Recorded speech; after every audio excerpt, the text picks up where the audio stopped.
Secret Menu Podcast with your hosts, Diego Red and Money Boss. Brought to you by Rebel TV, the Rebel entity. Live from the West Side and worldwide. Real ones know what's up, and if you don't, you get the point. Tap in. It's the Secret Menu Podcast.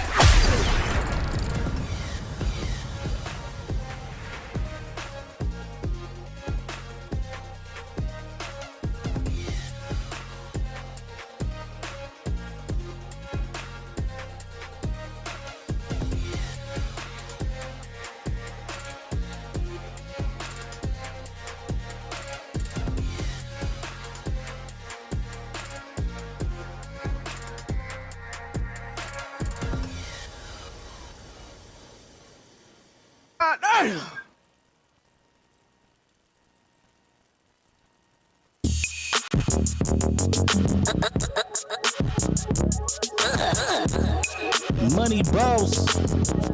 What's happening? What it do, man? It's Monday. This is fresh. We back. We back, man. Menu Podcast.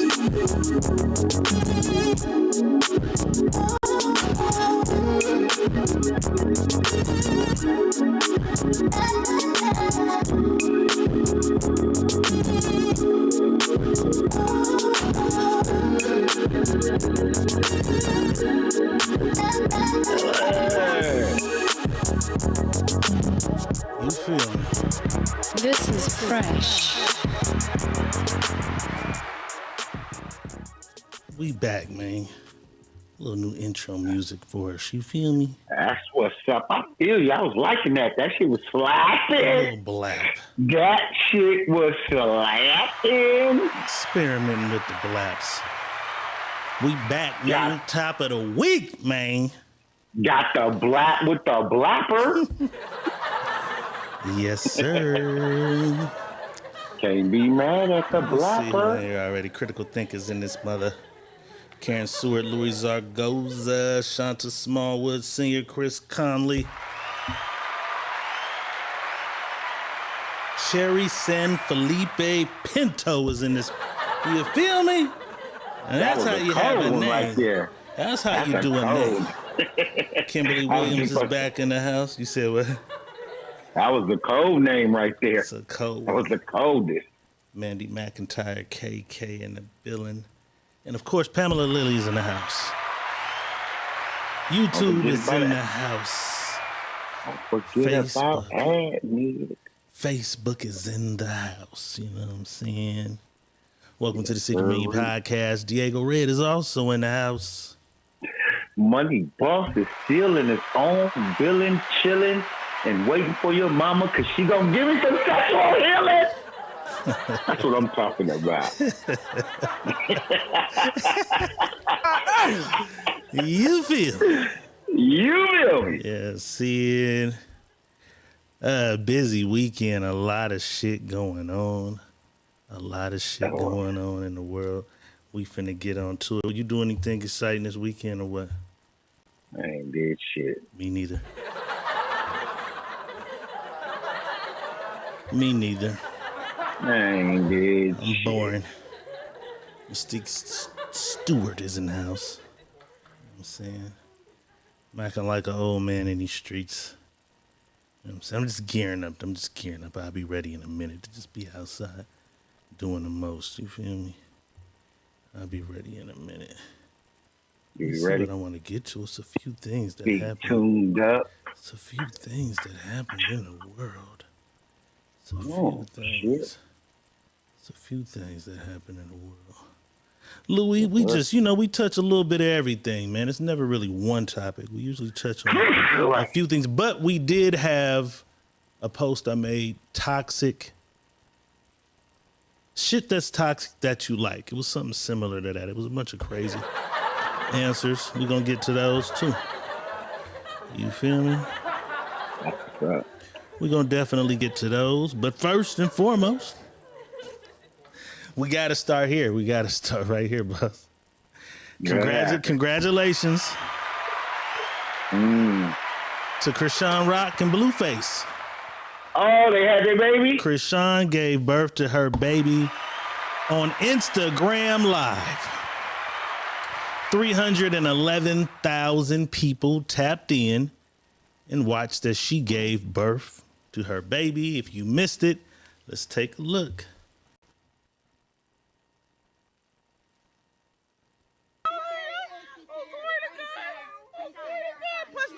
Push, baby. Get him out there. He out. His head out. He out. Thank you, Jesus. He out. Glory to God. Hallelujah. Thank you, Jesus. Thank you, Jesus. Hallelujah.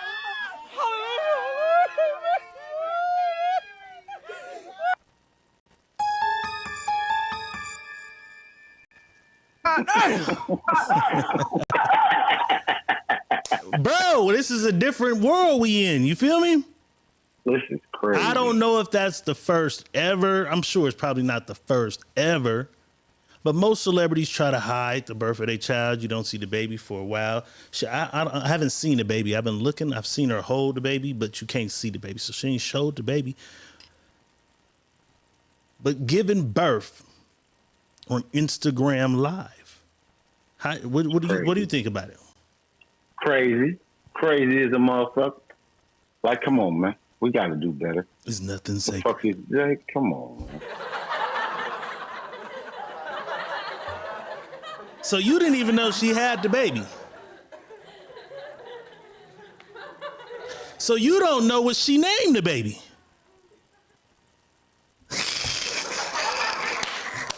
This is perfect. This shit is perfect. You don't know what she named the baby? I don't know shit about that. She named the baby Chrisean. Chrisean Malone is the baby's name. She named the baby after herself. Chrisean Malone is the baby's name. This nigga didn't know that. Okay. I thought you would have seen that on your timeline. This is perfect. This is great.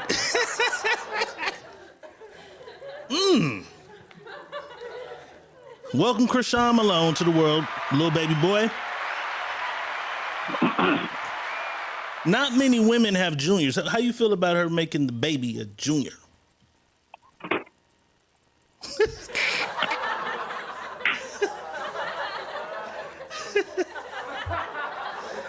Chrisean Malone. She named the baby after herself. I feel like a YSL Polo right now. Yeah. It's different. It's different. It's a different era. 311,000 people were in there in that live watching her give birth. She names the baby Chrisean Malone, and my nigga Blueface was in Miami at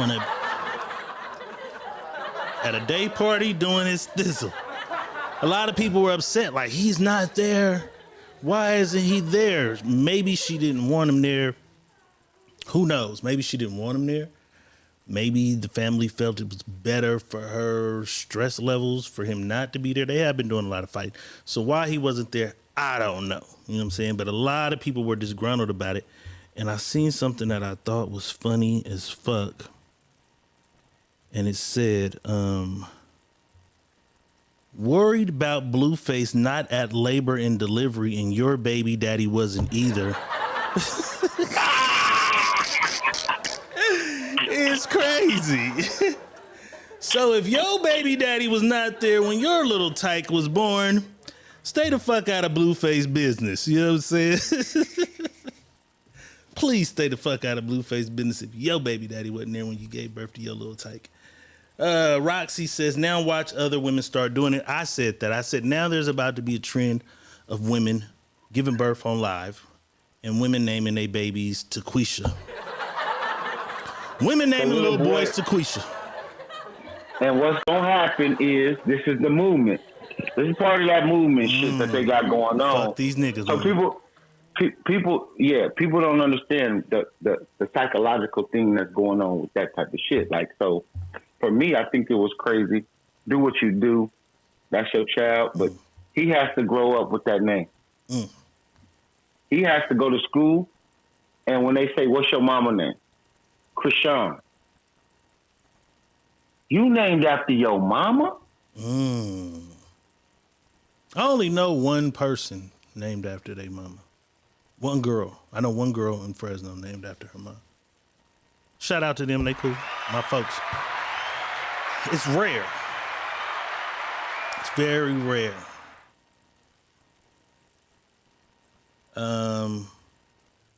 Drew Palomore says, I've seen this before, shaking my head with women giving their kids the same name. I've never seen a woman give her name to a boy. I know a woman who gave her name to her daughter. To her daughter. I've never seen a woman give it to a boy. Mystique Stewart says, I know a few female juniors, but I mean, did we really expect anything else from her? We did not. Pam says she's named after her mom. That's what's up. So now I know two people. Wait, do you and your mom have the exact same name, though? Because this person I know has the exact same name. They are the exact same name. Even middle name? I'm sure they have different middle names. But I don't want to say their names because some people know, and I don't know if she wants people to even know that. Because that's what I'm saying. Like I know if her some name is Stephanie, her mom's name is Stephanie. She's Stephanie, her mom's name is Stephanie. They're both Stephanie. Like when you walk in the house and say Stephanie, they both turn the fuck around. You know what I'm saying? There's a lot of people like that. Not Pam. Do you have the same name as your mom? Or because sometimes they say named after it to be like a little twist on the name. You know what I'm saying?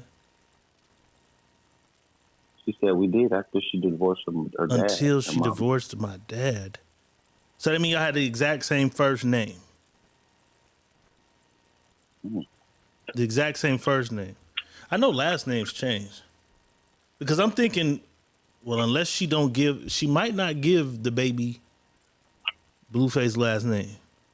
Then her son would have the exact same name. Well, Malone, I'm sure her middle name. Her middle name, is her middle name Malone? No, that's what I'm saying. So he has his own middle name. Yeah. But last name, you know what I'm saying? Yeah, so she just named him. Drew Palomore says, so we call her SJ like we do boys that are juniors? I don't know. What is that? I don't even understand. What is a SJ? Is SJ a female junior? The fuck if I know. I'm lost. This is some weird shit to me. I'm lost. Very different. I've seen them give women their names. I've seen that. But for a girl to give a little boy a girl's name, it's kind of crazy to me. It's different. I mean, I've heard of girls try to mimic somewhat of the name. You know what I mean? But Mystique Stewart says, quiet as kept. I thought that was a boy's name when I first heard her name. It works. Chrisean could be a boy's name, I guess. Chrisean. The Sean makes it, I guess. Could be. Stephanie Jr., like SJ or DJ or AJ. I don't know. Shit crazy. I don't know. Just another added thing to the fact that it's going to be a whole, you know what I'm saying? A bunch of turmoil and drama and shit in this child's life. That's another one. You know what I'm saying? Like here goes a cherry on the top, little man. Your mama and daddy finna definitely fight from now for at least the next 10 years. Add this shit on here, that way you can go to school. You got your own individual shit to be bullied about, you know what I'm saying? Well, now your mama and daddy, yeah, man, this shit crazy, bro. We live in a world that's just, like I say, I keep saying it, we live in a fucked up world today. We live in a real fucked up world today. And people do shit out of spite. You know what I'm saying? You think her naming the baby her name was out of spite? I don't know, bro. I'm just saying, I just feel like people do shit out of spite. I'm not saying she did it out of spite. I'm just saying people do shit out of spite. And to get back at the baby daddy, they'll do this. Or I'ma show you type of shit. Like, we don't fucking grow the fuck up fast. They pretty wild. Like, this shit is They pretty ruining, young still. They pretty young. It's ruining kids quickly. That's why these kids don't have chances. Because they got parents that ain't giving them a chance. And they got parents that think so far in their own motherfucking mind that they're not thinking about the child at all. There's no thought the process. baby's a weapon. This motherfucker's a weapon. You might as well just swing it and hit the nigga in the head with it because you're using it as a weapon. You're using this baby as a weapon. Yeah, so we in a motherfucking, we in a whole world of crazy shit, man, and then we wonder why these kids, they grow up to be so fucking mad and so fucking angry and lashing out and doing crazy shit. It's because this is the fucking shit they grow up under. Right. They grow up under this type of shit. My mama was pulling my arm this way. My daddy was pulling my arm this way. My grandma was pulling my feet. My uncles was pulling my... Like, it's crazy, bro. It's crazy. And everybody wanted to be how they wanted to be. And so the child has no sense of direction. He has no sense of knowing what the fuck he's supposed to really be doing because he got 4 motherfuckers in his head pulling him 4 different fucking directions. And then when he snaps and lash out and become a fucking school shooter, you blaming him. No. Blame these motherfuckers over here that didn't give him a fucking chance. Cold life ahead of that kid for sure. Mystique Stewart says, I hope she keep trying to be better. Sometimes motherhood can sit you down and make you think. We hope so. Congratulations on the baby. Hopefully you're like I'm saying, you had a baby, then hopefully she remained sober. Because we know before the baby, it was some wild, drunk nights. You know what I'm saying? It was a lot of wild shit going on. Just socking bitches in the head on the street. Socking him in the head on the street. You know what I'm saying? So hopefully she, you know what I'm saying? Don't put this baby in none of this shit. You know what I'm saying? She can do her motherhood thing. You know what I'm saying? But once again, congratulations to the both of them parents on their new bundle of joy. Chrisean the boy. Congratulations. Hope the Most High bless you and continue to bless you and bless your child and send you on the right path and right journey to be the greatest mother you can be in your own way. And, wishing you nothing but blessings and love, man. That's it. That's all I can do. For sure. Speaking of great.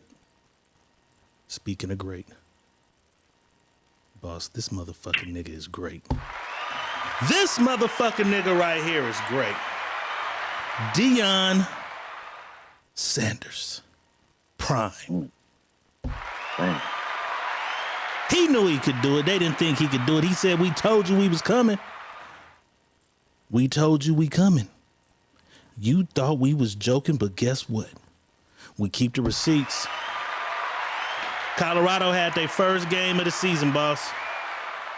Against TCU. TCU was in the championship game last year. They lost. So technically they the runners up, but ain't no such thing as a runner up. You just the first place loser. They lost last year, but they were in the championship game. First place loser. Which means they were a pretty good team. I don't know how many people they lost or kept from off that Everybody team. Except 3. Everybody except That's why 3. That's why they was ring number 17. Was the quarterback one of the 3 leaving? Yep, everybody but 3. Quarterback and a couple. Okay, so they lost some key pieces though. Even 3. Yeah, there's still some key shit going. But they still were a formidable opponent. They was ranked what 7? You said 7? 17. 17. Okay, 17. Colorado had no ranking coming into this game? No, man. They won 1 game last year. They won 1 game. So what was the 1 and 11? How many 1 games and they played? 11 1 and 11. 1 and 11. They tied last year's record already. Let's see what Deion had to say, man. For real? Shedeur Sanders from HBCU? Absolutely. The one that played at Jackson last year? The one that played at Jackson The one that you asked me, why would I give him the starting job? I'm like, no, not you. I got receipts. I know who they are. We're gonna continuously be questioned because we do things that have never been done. That's the way our life has presented itself. We do things that have never been done, and that makes people uncomfortable. When you see a confident black man sitting up here talking his talk, walking his walk, coaching 75% African Americans in the locker room, that's kind of threatening. Oh, they don't like that. But guess what? We're going to consistently do what we do because I'm here and ain't going nowhere. And I'm about to get comfortable in a minute. And just what we accomplished out there today, ain't none of y'all believe that. Maybe a couple of y'all that knew me and know how I get down. They know I'm a winner. We're going to end up winning. Ain't none of y'all thought you was going to be sitting up here. You supposed to be on the other side, interviewing that or coming and asking me, well, what happened? You said this and you said that. Yeah? Now what? Now what? Everybody quiet now. Now what? What's up, boss? You believe now? You hold on. Oh no. Do you believe that? Huh? Oh no. I read through that bull junk you wrote down. I read through that. I sifted through all that. Yeah. Oh no. Come on. Do you believe? You don't believe. You just answered it. You don't believe. Next question. For real? Shador Sanders? Coach motherfucking Prime. I like how he did that. That lady didn't even say none of that shit. He just hit her with all the shit. He's like, oh, I know you didn't say it, but I remember who did, so, you know what I'm saying? Let me just say this for the motherfuckers over there. You know what I'm saying? She's like, I didn't even say that. Yeah, you didn't say it, but this motherfucker said it. But not only did this nigga win his first game against the team that was in the championship game last year, Money Boss, his son is the goddamn quarterback. His son is the motherfucking quarterback. And he broke a school record.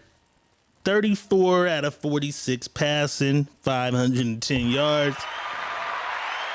Nigga breaks the school record on the first day.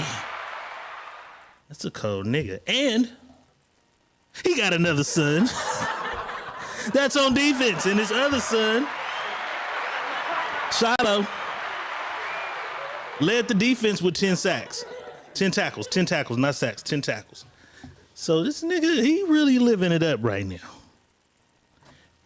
12 games in a season, right? Yeah. Give it to me. Where do you predict a record? Give me the record. What's the record prediction? Give me the record. I think I can see them winning 8 games. I can see them winning 8 games. Losing They're 4. They're gonna have a tough schedule. Remember when I told you if they get out of their first 6 games, 4-2, they can win 8 games. Remember I told you this when we were sitting at the house. If they get out of there, because remember we were saying they can go 0-6. Remember was we talking about Colorado? Nah. Yeah. We weren't talking about Colorado. Yeah, Colorado. We were talking about the Jets. We were talking about, that's how we started. It was the Jets. It was Colorado. My 0-6 thing was the Jets. Let me see. Jets, right. Go look at the Jets schedule. But remember we were talking about Colorado, but I was telling you about they play USC on the 6th game. The 6th game they play. Fifth. The 5th game they play is USC. You know what I'm saying? So I'm like, they if got they can get out of Nebraska there, next week. They got Nebraska next week. They're going to embarrass them. Watch. And I told everybody They got like, Colorado State the next week. They're going to embarrass them too. Oregon. Embarrass them. They got Oregon. That's the one they're going to have hell with because they ranked. That's a good game. Ranked. Yeah. And then USC is a formidable opponent as well. USC is ranked number 6. I got to see them play. I mean, they played Nebraska. I mean, they played Nevada. And whooped on them. Yeah, but it's in Nevada, man. It's Nevada. And then they played San Jose State the week before that. I got it. USC plays Stanford this week, so I got to see that. To see where USC and this school ranking. You know what I'm saying? So you saying 8-4? Yeah, I can see them going 8-4. 8-4. If they get out of there, If they get out of there, I'm going off the deep end. I'm going 10-2, boss. oh no, I don't see it. I'm going 10-2. They got the big dog out the way early. I'm going 10-2. You think they'll make that playoff? Do they do the playoff, right? How many teams make The the playoff? top now? four? No. They do 4 now, or do they do 8? Did they do 8 last year? 4, 2-2. It's still 4. Okay. You don't see them making this 4. His first year, he ain't making this playoff 4. Okay. I'm giving him 10-2. Congratulations. I can see him going 8-4. Congratulations, man. I had some other notes because I seen a nigga on one of these channels, ESPN or something. I was sitting here, and he broke some cold shit down for me. It's all football, He man. At the end says of the day, that it's Deion football. Sanders may have the greatest sports player's life ever. Like how they say Kareem, because he compared him to Kareem, because Kareem had he do. high school pros and he did College, some coaching yeah, shit. I college, think. bro. High school, Kareem won all 4 years national title. I mean, Right. all won high school title. Right, College, he won the national title all these years. right. NBA, he won 5 titles, 6 Right. titles. So, So, what he's yeah, saying Kareem about is probably the Deion greatest. Deion is a part of one of the top drafts ever. I didn't know that. When Deion was drafted, he was drafted in the top 5. It was Aikman, Barry Sanders, Deion Sanders, and Derek Thomas were 4 of that 5. Right. I wonder why they didn't even say the 5th nigga name. I know he at home like, I don't even say my name. Like, what the fuck? You know what I'm saying? Many argue that he's the best to ever play his position. Yeah. He's the best player his Well, position. him and Darryl Green. Darryl Green was an animal too, so. Many argue he's best the at best defensive player ever. I go Lawrence Taylor. Yes. On the other side of the By ball, far. I go Lawrence Taylor.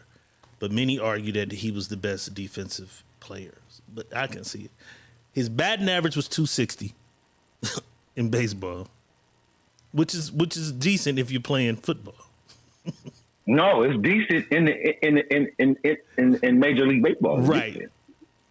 decent. You're not full time at this shit. That's decent. Yeah. The motherfucker you're not- was a cold kick returner Mm-hmm. and a cold wide receiver. Mm-hmm. And his And a career cold punt returner. And his coaching career, 2 years at Jackson State, he was 23-3, undefeated in conference. He was undefeated in conference play over there. So pretty much anything he does as a coach here, good, might just put him as one of the greatest niggas to play any sport ever. All around, from his coaching to his, you know what I'm saying? And the nigga had a motherfucking rap album. Must be the money. Must make you and them sick. Must be the money. Must be the money. Yeah. Shout out Yeah. to Sanders, man. I'm going to say this, man.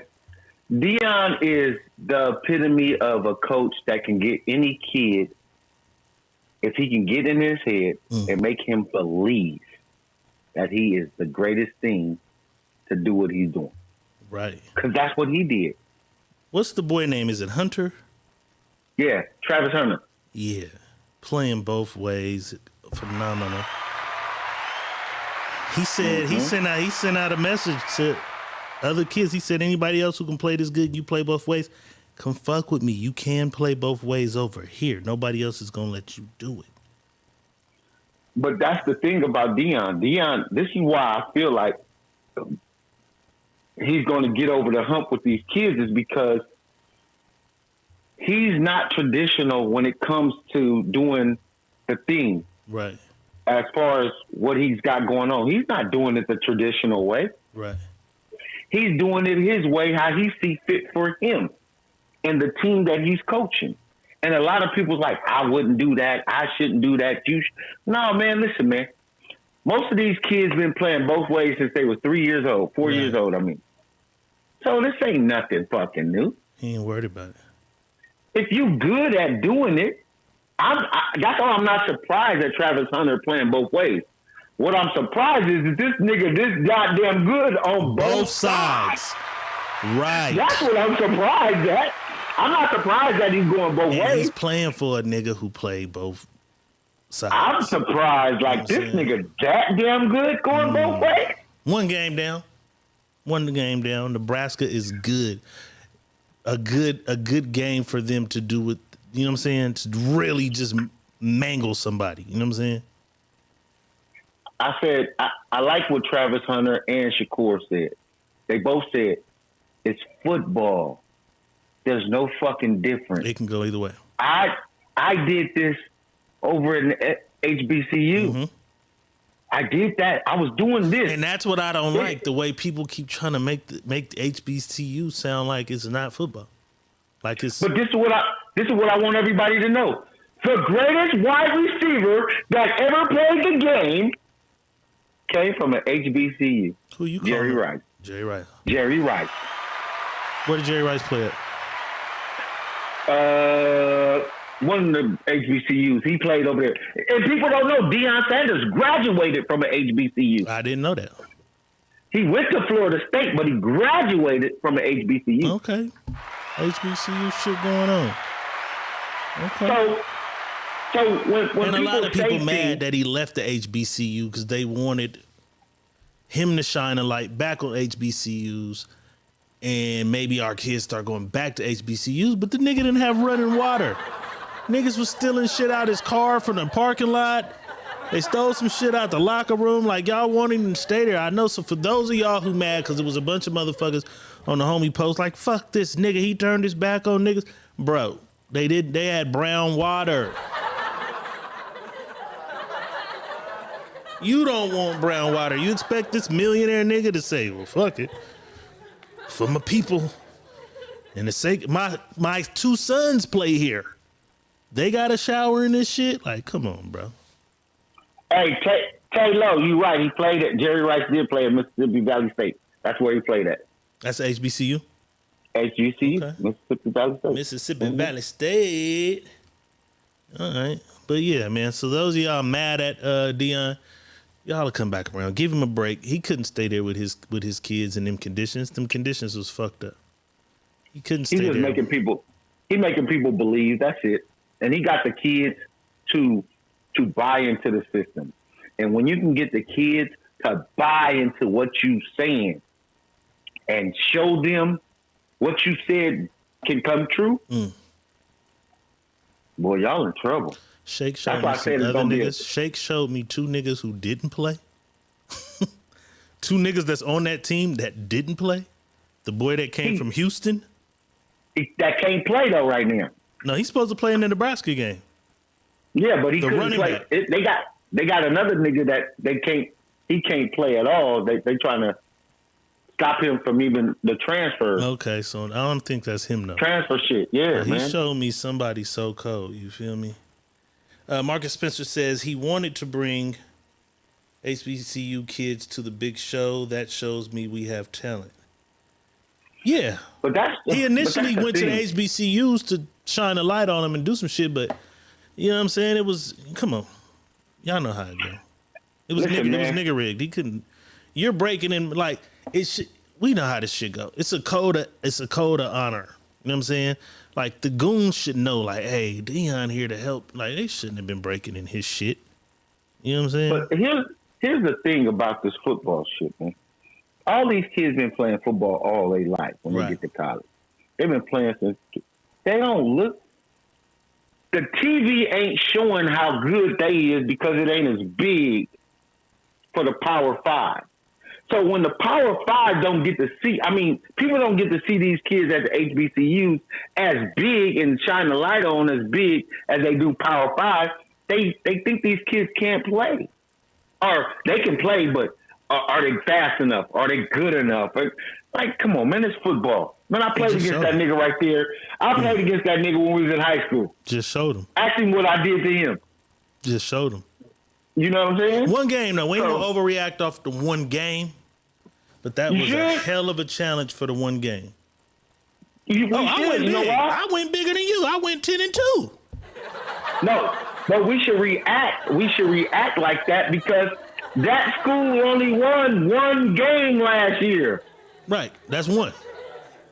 They got to get at least one more in order to be better. That school won one game last year. They got to win at least one more to be better than that team last year, though. Come on, 51 new niggas, though.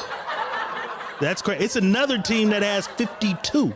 So he's even changing the scouting shit. Because somebody else after he did what he did, somebody else wiped their whole shit and brought in 52 new players. Yeah, he had 51 new niggas out of like 57 people on that team.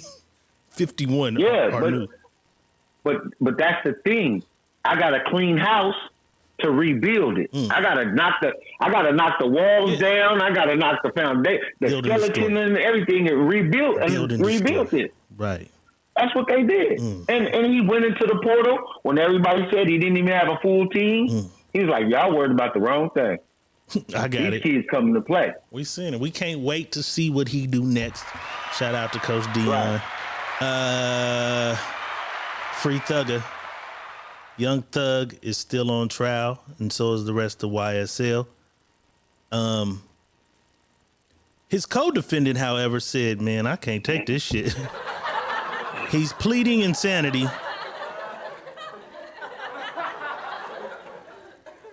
And a lot of people are saying he's acting. So I need y'all to take a look at this dude in court and tell me if y'all think he's really crazy or is he acting. Let's take a look. And I believe Judge Adams inquired into it as well. So I don't believe that he may be doing just for the purposes of just drawing attention to himself. But of course, sir, as you are well aware, I'm duty bound to consider whatever it is you want to tell me. But your client's nodded in affirmance. He just has some extra movements that the court is noticing, and he's done that the entirety of this particular proceeding. So you haven't said anything up to this point in time, so I'm going to assume that that's something that you and he are working through. Yeah. And then on Tuesday, what time are we on Tuesday? 9 o'clock, let's see. Hold on. Good? It's a show, Judge. Oh, it is? Yes. Okay, well, I ain't Judge Glamble, and I don't play, so stop showing out. All right, let's see.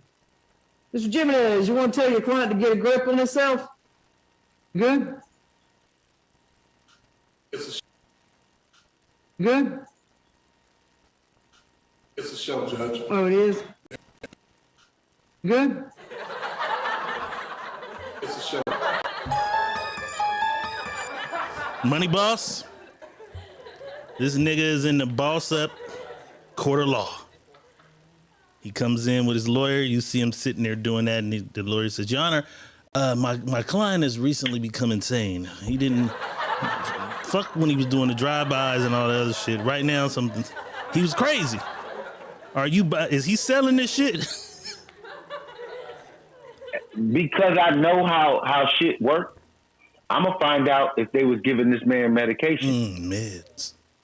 Because that's what the meds do to these niggas. And they go, because they can't handle being in jail. They missing the drugs. They give them these fucking medications. They sign up for this medication. And this medication, I had these motherfuckers spaced out. I don't know if he's taking, but that's what I would do. Find out if you giving this man medication. Give me his medical records. Because if y'all giving him medication, it could be possible. You know what I'm saying? That's what I'm saying. If it's not, it's not. But I'm just saying, because this is what happens when these niggas is on drugs already. And they go in that motherfucker, and they go cold turkey. They're going to take anything. Right. And them in the jailhouse get them shit to put them niggas in a trance.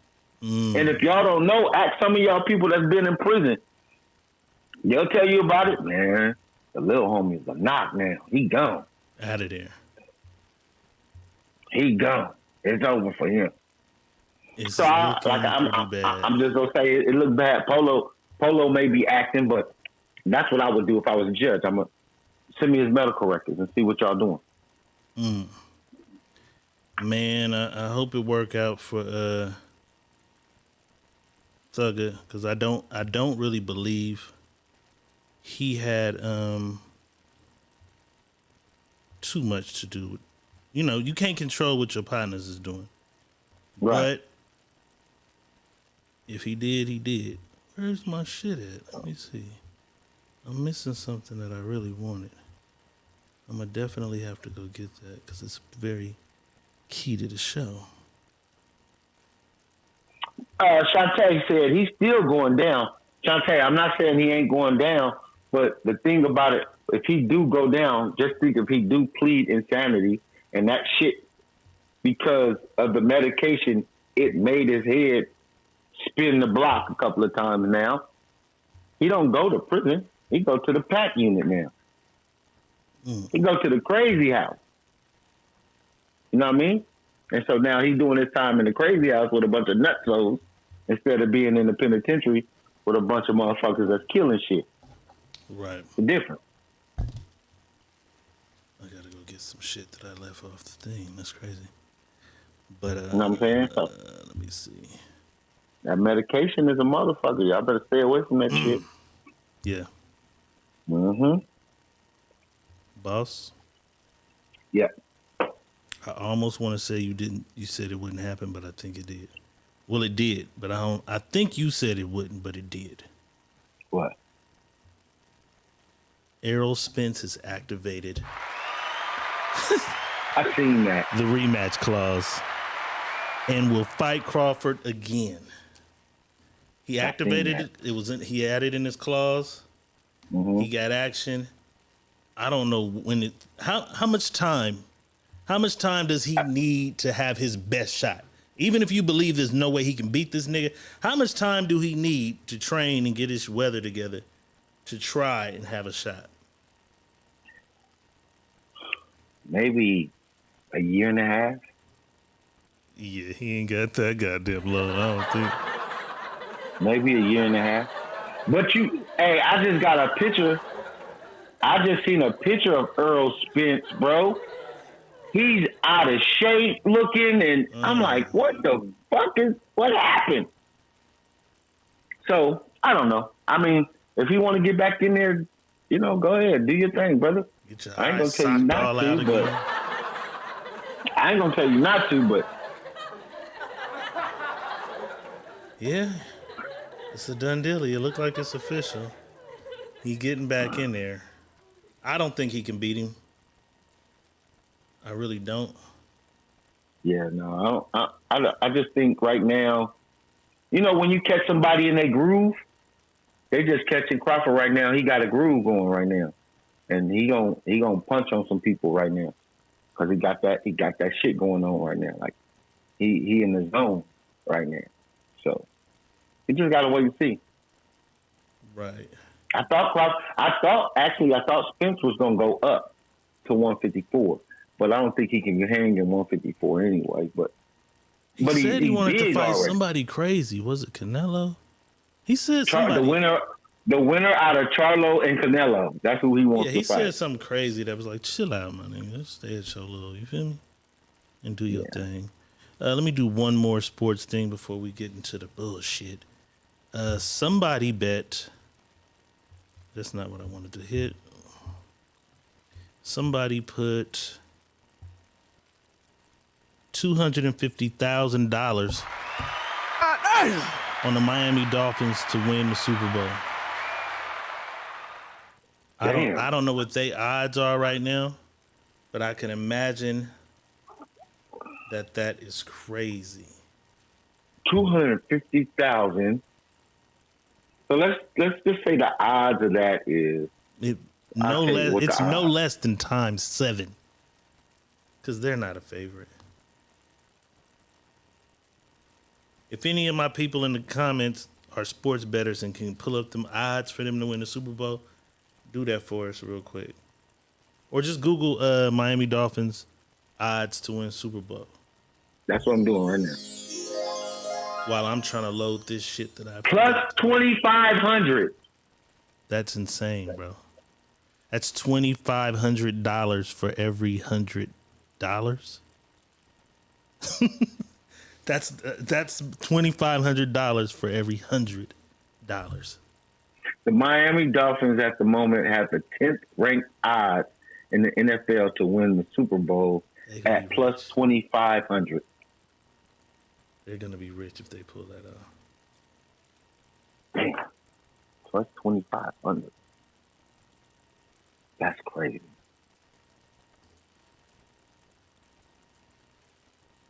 On 250,000. God. Yeah, they're gonna be rich as fuck. $250,000. What? Let's see what that is.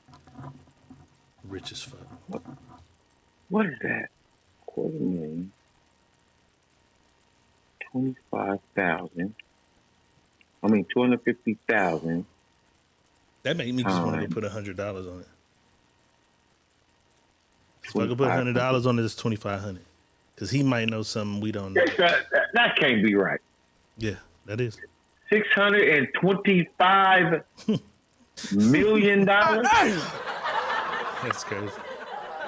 Google how much money will you win if you bet $100 on the Dolphins. That's gonna tell it. It's 2,500 though. I'm almost positive. $100 will win you 2,500. If you go in there right now and put $100 down on the Dolphins and they win the Super Bowl, you'll win 2,500. If that's the odds. God damn. 625 somebody million. Went big. They went big. That's crazy. That's crazy. Okay, I got what I needed now. All right, let's go. Needed. Let's do it. Apparently, there was a young lady on the internet. She went live showing that she had been hit with a brick in the face because she said she refused to give a guy her phone number. While doing so, she's talking to the guys around and she's like, these niggas just let me get hit with a brick and didn't do nothing. I want y'all to be men. Why aren't you guys protecting your women? Let's take a look at this. Yo, this man just hit me in my face with a brick and all these black men just watch and they don't give a Yeah, this man hit me, grabbed a rock and it hit me in my face because I would have given him my number. And all y'all just watch. Y'all see that? Y'all see that? What do y'all do? I want y'all to be a man. I want y'all to be a man. Do something. Y'all gonna let a man hit me in my face. Yo, what have I ever done to anybody in my life to deserve this? I never did anything in my life to hurt anybody. Literally, a man asked me for my number. I said no, and he picked up a brick in front of so many men and was like, what you gonna do? And I told all these men, like, yo, why is this man got a brick on my face? And he's holding a brick. And all these is watching. And nobody does nothing. And he hits me in my face and they all just watching. And they let that get in a car.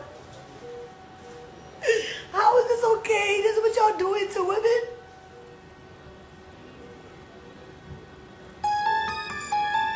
Yo, this man just hit me in my... Damn, that's fucked up. However, you know the internet be internet, money boss. Before we get to the second half of this crazy ass story, Cubo with 1,200 stars.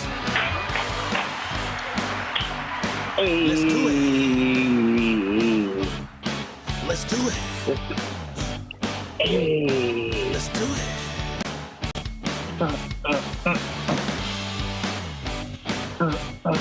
Let's do it. Let's do it. Let's do it.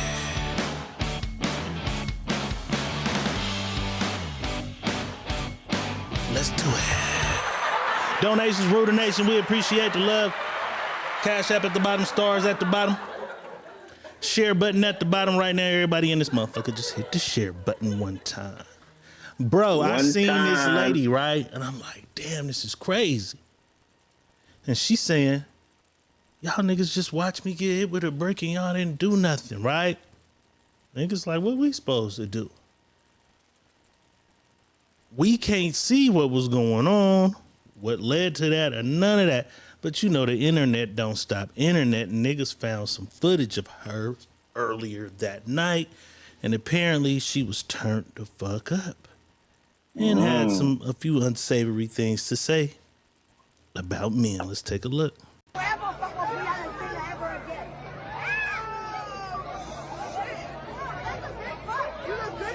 A few moments later. What have I ever done to anybody in my life to deserve this? I hope every black woman is kissing another black woman because we are the innate protectors and the providers. We protect societies, we protect communities with our intellectual property, with our lived experiences, with our breast milk, with our bodies. We're the ones and the two. Bitch, not even the three. Because men are not providers and protectors, not innately, because they only protect what they possess. But we protect everybody, and we provide, baby, okay? So I hope you catch a girl tonight, because I hope I do. And don't forget, before there was feminism, it was lesbians who were living those lives without worried about niggas. Like, they were not worried about niggas. They were decentering men. So before there was feminism, there were lesbians. Hey, excuse me, thank you. Right away, Lashina says that's not from the same night. The second half of the footage might not be from the same night, but it was what she was saying. She was saying, I hope every woman out there is kissing a black woman because black women are the protectors. And they protect everything. And we don't need these niggas, is what she said. We don't need these niggas, is what she said. That's what the relevancy to that was. Now, when she put her hands on that white man and slapped that white man, which could or could not have led to her getting in with that brick, that was the exact same night. You know what I'm saying? That was the exact same night that, you know what I'm saying, that happened. Boss, and now putting all this evidence that we have together, because we are motherfucking ghetto CSI.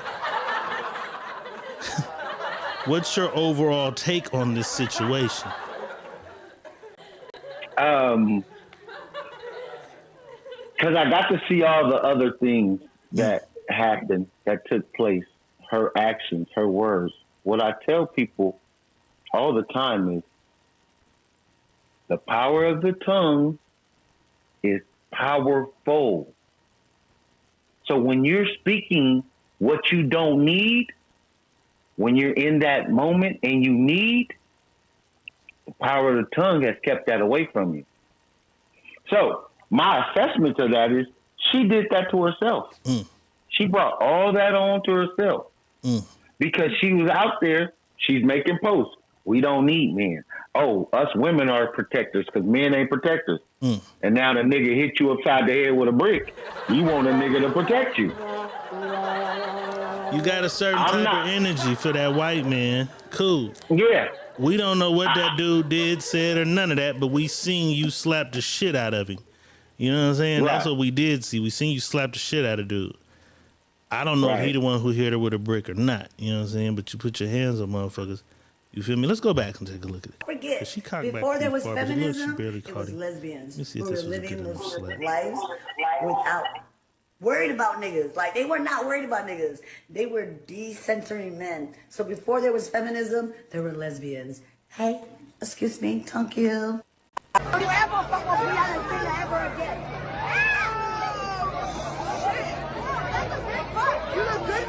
A few moments later. What have I ever done? That little twerk at the end. Hey, the internet be moving fast though. Cause we was all sad. I was sad for it too. Like, God damn. Damn, my niggas, why y'all should have jumped him up. Nah. I'm not saying they should have jumped him. I'm saying you should have at least stopped it. But listen, regardless, that's the energy that she brought. We don't know what she's saying because we see how you talk. What you believe. That's what I'm saying. You spoke that energy into existence. You did that. The power of the tongue, you spoke that into existence because you clearly said, I don't need a man. We are the protectors. Well, protect yourself at all costs, baby. Where was your protection? What was your protection? You didn't protect yourself. Shonda Maxey says she's not getting rid of that headache.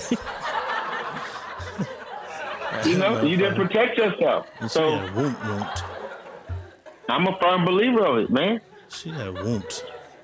Y'all better stop putting shit in that energy and that talk and that shit in the universe and don't think it ain't gonna be right there when it's time for it to be right there. You asked for it. It pulled up on your ass. You spoke on it. You asked for it.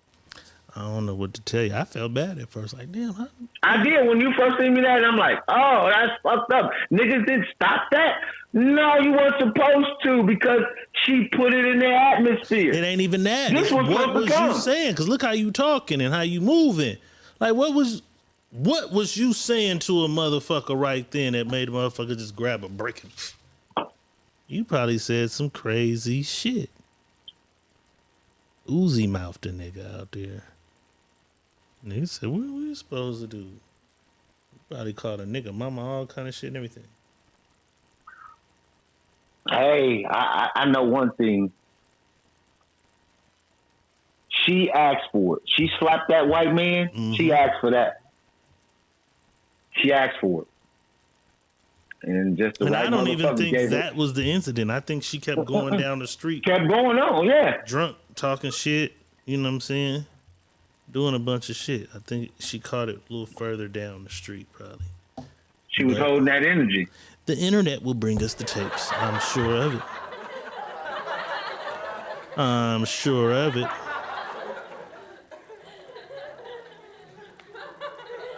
Boss sent me this. This was stupid.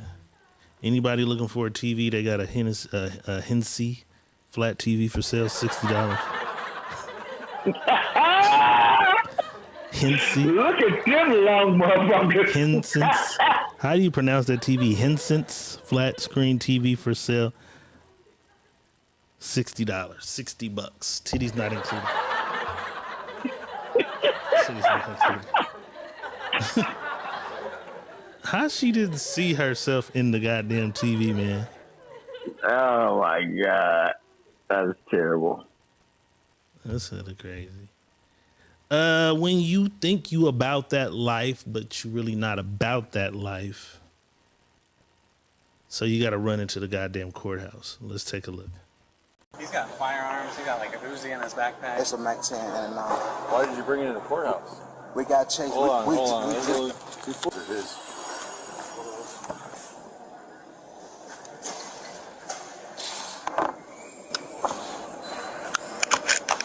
That one's loaded.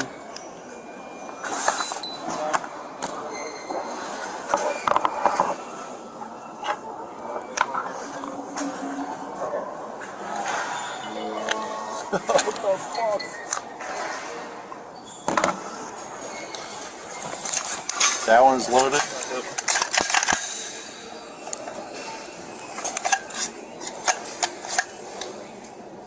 Oh, it's safe. Oh, bro, this is wild. This is the wildest thing I've ever seen here. What are you here for? He's got firearms. He got like a Uzi in his backpack. That's crazy. So you had all this shit outside and apparently ran into the ops. And they chased y'all ass inside, so you going to jail. Because you ran into the courthouse with that shit. Did you hear the whole story? He was with his mama. They got dropped off at the hospital. Because the niggas was shooting up, they shot up their shit. So they got dropped off at the hospital. I thought this was the courthouse. Listen, he got dropped off at the hospital. They told them the stories. They told them to go to the courthouse. That's why he went to the courthouse with that shit and walked in the courthouse. You got to listen to the whole shit. It's I heard crazy. him say, "Why are you?" He said, "What happened?" He said, "We got chased in here." Yeah, but this is after they got the whole thing happen at the hospital, like right down the street. They came to the courthouse. It's It was crazy, bro. I might gotta go back and listen because I missed all of that. I missed all of that. Yeah, I was like, damn. And that's what the officer said. Like, why would they tell you to come down here? He said, I don't know. They told us to come this way. With a bag of illegal guns. No, he said they his. They registered. All of them registered to him. They his guns. They not stolen or nothing. They his guns. In what state is a silencer registerable? All that shit back south. I ain't never seen a silencer nowhere. All that shit. It's not a silencer. See, it depends. Compressor. If it's a suppressed, right. It depends. It's just right. Yeah, I didn't go hear look. that part of the story. Mm-hmm. Let me break out my backup so I can go. Go listen. check it. You're gonna say, what the fuck? Because I was listening. He said we got chased in here. I thought he said we got chased in here. No, you gotta go. You gotta go listen. And he to said all my mama. Yes, his mama. So where is she standing at? I don't know, bro. You gotta go listen to it. It was crazy. I think his mama went to the hospital. What? And they told him, yeah, right, it was crazy. You gotta hear the whole shit. It was wild.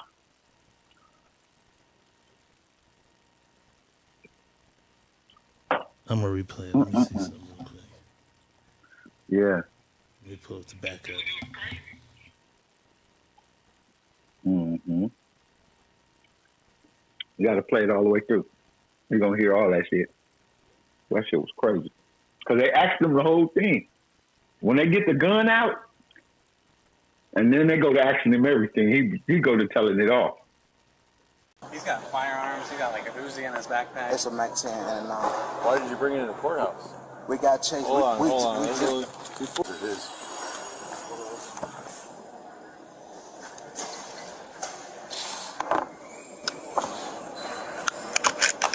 That one's loaded.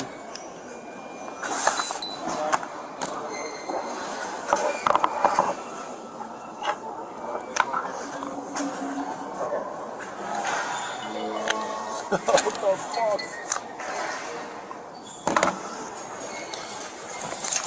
That one's loaded.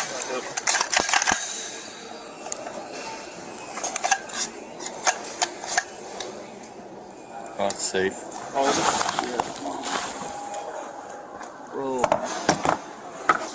This is wild. This is the wildest thing I've ever seen here. What are you here for? He's got firearms. He got like a Uzi in his backpack. It's a Mac 10 and a 9. Why did you bring it in the courthouse? We got chased. Hold on. We It is.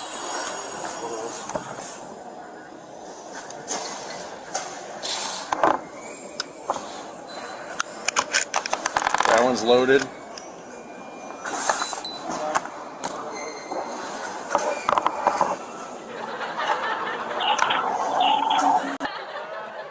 I don't hear nothing about my mama in the hospital, man. Because you got to go back before they even... Listen, when he first come in, you got to go back before they even put on the gloves and get the guns out. It's a whole video before that. Other than the video I got. You saying other yes. Oh, okay. Yes, the whole... Not this video. Okay, because I'm like, nigga, I didn't hear none of that in this video. Where the fuck was that at? So you saying you saw another video. Okay, because I'm like, nigga, no, there was not none of that going on. Because the officer with the gloves on, they go and they walk him around. He go around, go get the gloves out the drawer. He was like, wait, we got to get the gloves. And the boy sitting down, he telling the whole story. Oh, telling the whole story. Cause I'm like, nigga, that was not in this movie. You seen another video. I thought I sent it to you. That's what I got right there. No, it's more of it.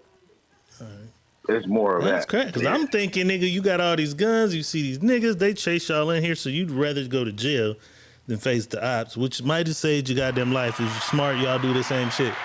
Do the same shit, y'all. But I'm just saying, you got all that shit, you might as well. You know what I'm saying? Might as well get busy. So I'll get back to y'all when I see the other footage of the shit, because I imagine made this nigga a goofy. Maybe he not. That's all the more reason on your shit registered, nigga. You better stand your motherfucking ground. Or not. Shit, he wasn't fucking with it. He didn't want that for himself. I feel it. He said, no, all them mine. He didn't want that for Yeah, himself. you got it. That's what I'm saying. When you see the video, the full length of it, I'm like, nigga, all them your guns, why you didn't do nothing? He didn't want that for himself. I feel it. My nigga didn't want that for himself.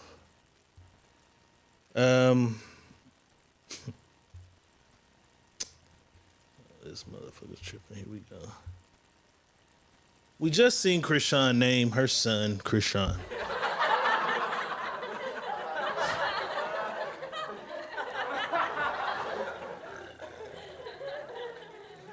They say sometimes laughing at your motherfucking self eases the pain. I am a motherfucking Dallas Cowboys fan.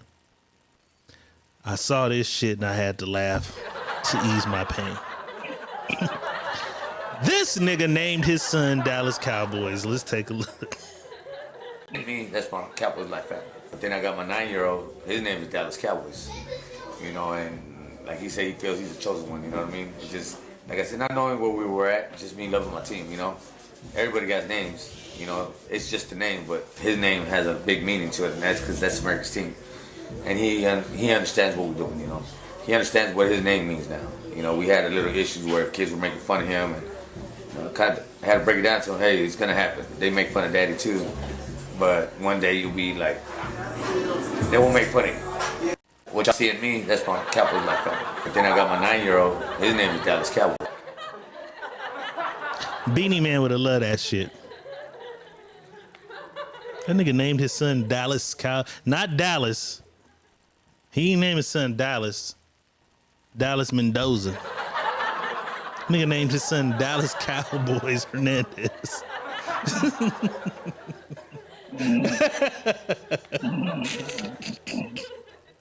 Who's worse? Him or Chrisean? Him by far. Him by far.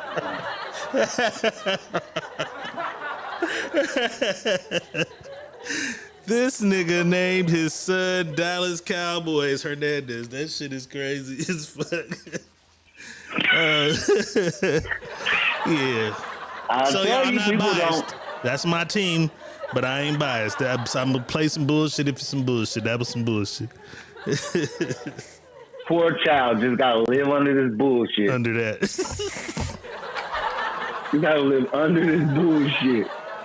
Hey, the nigga. Dallas Cowboys? Dallas Cowboys. Dallas Cowboys. He crying and shit as he explains it. Yeah, he crying because he know he fucked up.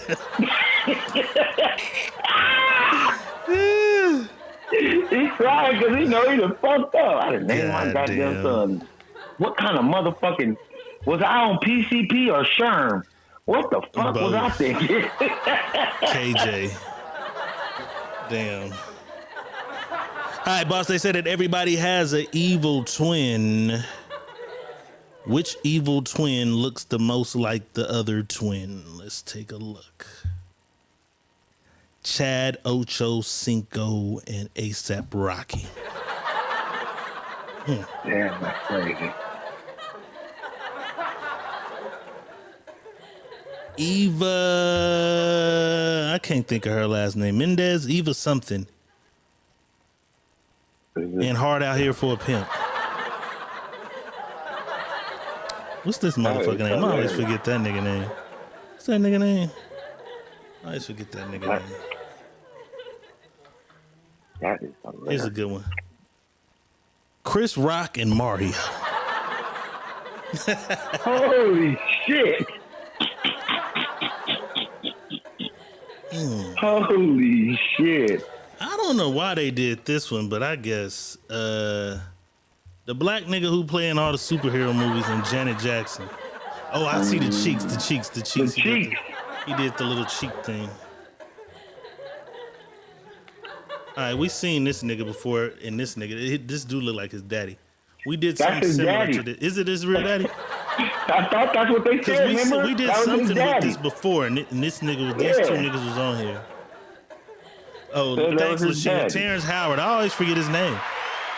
That nigga, he's everybody. He's hard out here for a pimp. He's, hey, man. Hey, man. That's his favorite. He don't never change his voice.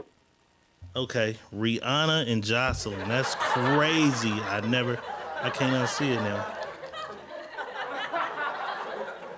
That is crazy. Quavo and Jacquees, though.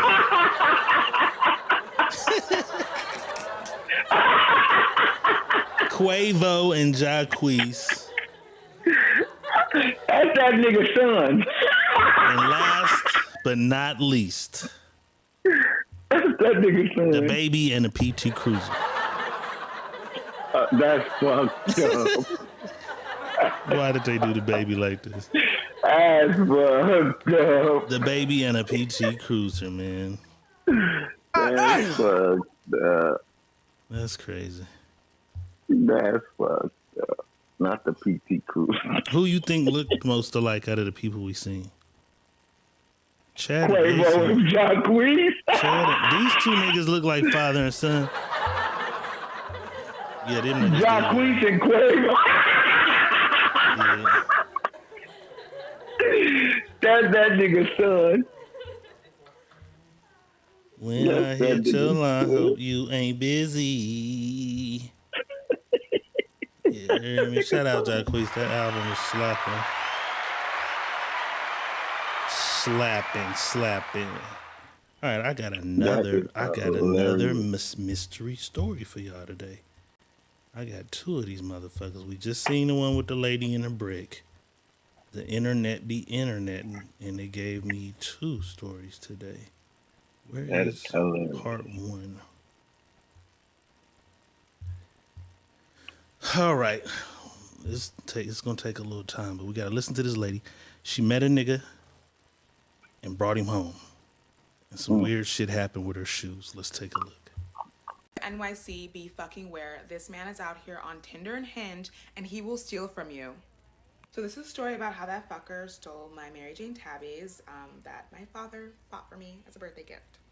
Okay, so how it all happened. So I'm walking around Soho and I see this really cute guy and we cross paths, we just lock eyes and that's really it. Fast forward in the evening, I get a message on Tinder and it's from the guy and he's like, hey, did I see you downtown?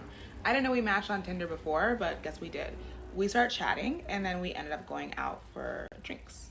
We get drinks and everything seems like cool and like he seems like a nice guy and like someone I would just probably just hang out with for like a little fling and just like sleep with. After the day, he's pretty persistent about like seeing me again and hanging out. Okay, fast forward, we hang out again, he comes over and we sleep together. Before we sleep together, we're like chatting about like fashion and stuff and he's like really wants tabbies and like I'm like, oh yeah, I have some tabbies and like he's like, oh, I really want the boots. Okay, so then fast forward to the morning, we have sex again. Ladies of NYC be fucking. When I get up, I go and I brush my teeth, I come back, he's putting his clothes on and we chat a little bit more. So now we're chatting and he's like, oh, can I show you this playlist on Spotify? I feel like you really like it. And I'm like, okay, sure. He doesn't have Spotify. We've already discussed this. So I give him my phone to go on Spotify to look it up. I open my phone and everything for him. I give him the app to Spotify. He looks it up. So then he gives me back my phone. He's like, I can't find the playlist. I'm just like, okay, it's time to go. And he's like, I'm gonna head out. And I'm like, bye. And he's like, okay, like text me. And I'm like, okay, bye. Hours pass. I'm on my computer. I look over to my shoe rack over here. I have tabby boots up there. We were talking about the tabby boots and he was like referencing those. He barely glanced at the Mary Janes, okay? I look over there and they're gone. And I'm like, where are my tabbies? So I look like high and low, look under my bed, look at my suitcase, look at my closet, can't find them anywhere. So I'm like, okay, that's fine. I'm not gonna be accusatory. I'm just gonna, then I get up, I go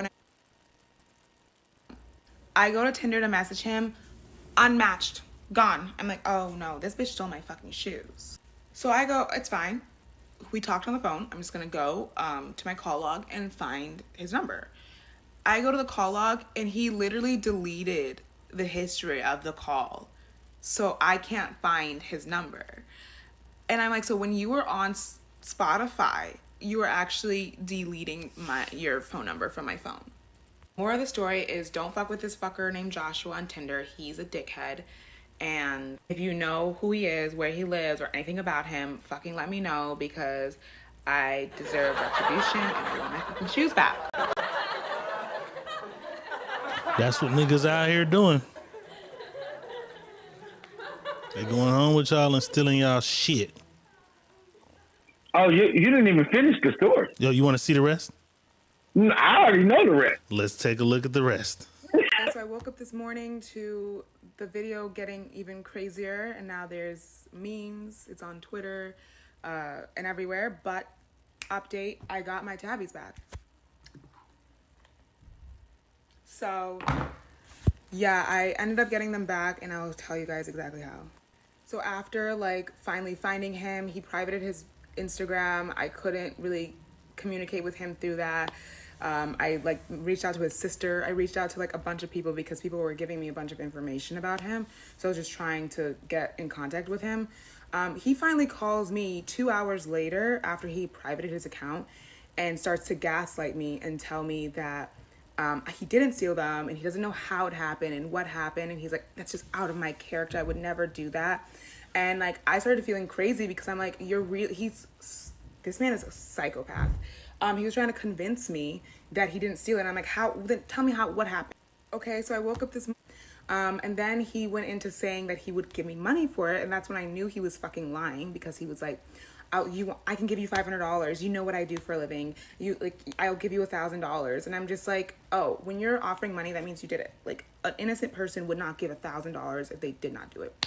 So then the plot thickens. Find out he has a girlfriend and that he gave my tabbies to his girlfriend.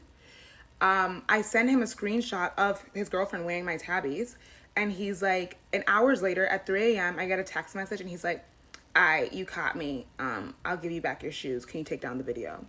So this is him again gaslighting me, being like, I didn't do anything. Then I send him this, and then hours later he's like, got me. That's his girlfriend wearing my shoes, by the way. And like, he thinks this shit is a fucking joke. This is another message he sent to me after. He was literally smiling like the whole fucking time. Okay, so I woke up this morning to... If she was here with us right now, sitting across from us, what would you tell her about this whole shit? I would tell her, you fucked up. You took somebody back to your house that you had no intentions but to have sex with them.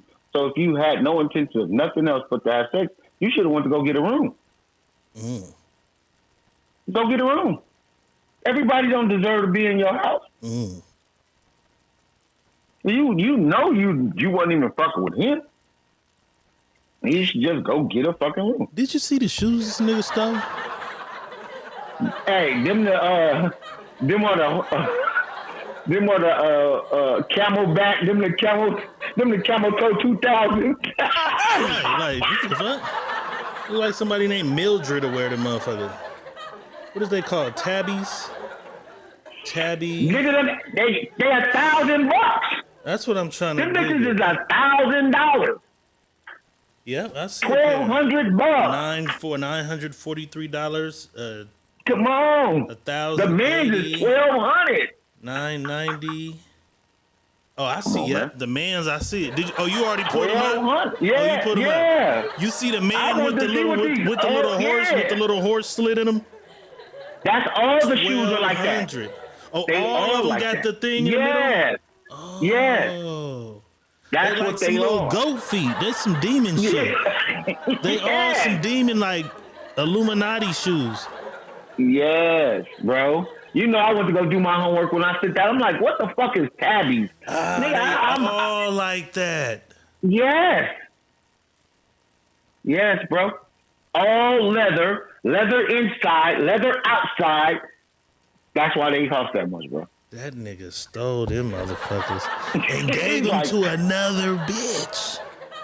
He gave it to his girlfriend, but how he got caught was her homegirl was following the nigga on the internet. The nigga posted his girlfriend in the tabbies.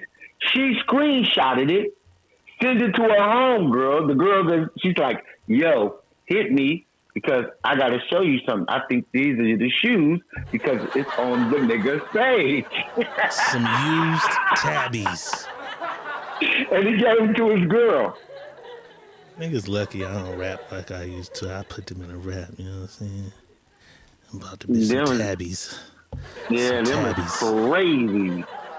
That shit crazy as fuck. And they ugly as shit. I'm like, what the fuck are those? Some ugly shit. How do you even wear them? Do they split your toes in half? I guess kind of. You gotta kind of part your big shit. Toe, yeah, your big toe, the first toe and the middle toe, and then the two end toes. How did that shit even work? I don't know. The nigga kind of looked like that actor nigga. That is I weird. can't think of the actor, but he looks kind of like that actor. I tell y'all motherfuckers all the time. Y'all got work boyfriends. 40% of U.S. workers admit that they have had sex with a coworker. So that's 40% that admits. Research also found nearly 10% of workers hooked up with the coworker while married. Y'all fucking at work. Y'all fucking at church. I just fucking. I just be trying to prove my theory because I was one of the early whistleblowers on work boyfriends and shit. That was just public service announcement. Boss, there's a place in Georgia they call Lake Lanier, which used to be called Oscarville, I believe. I got notes. This shit is kind of eerie right here. So back in the day, there was a town called Oscarville. Let me go back. There was a town called Oscarville.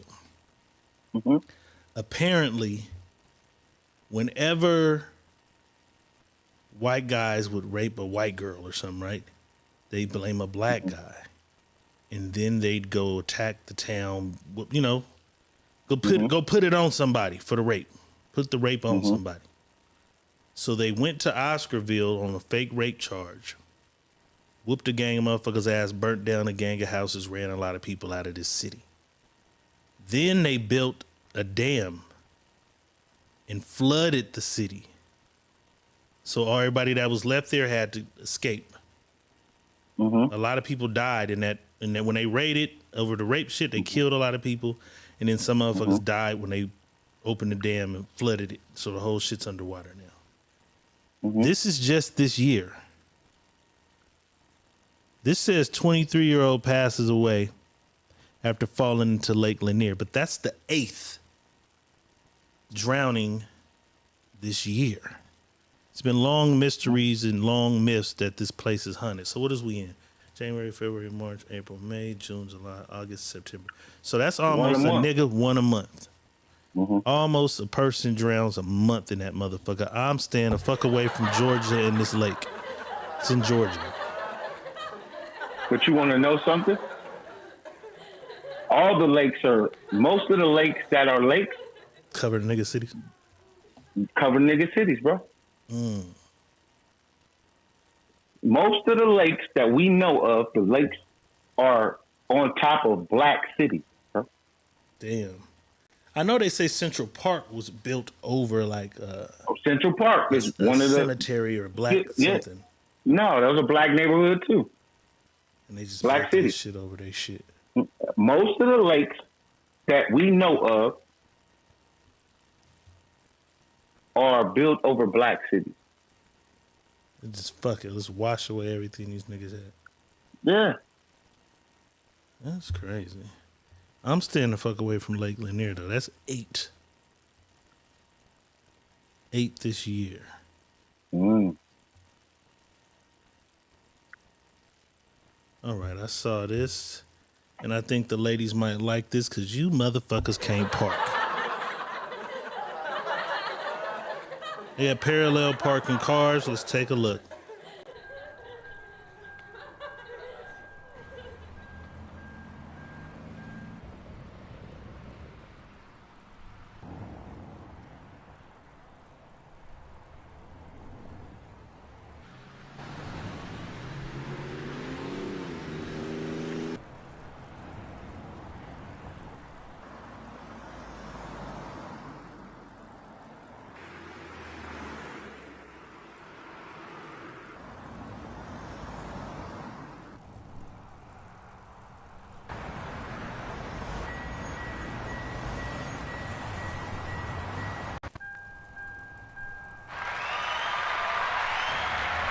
I think a lot of women still gonna hit shit anyways.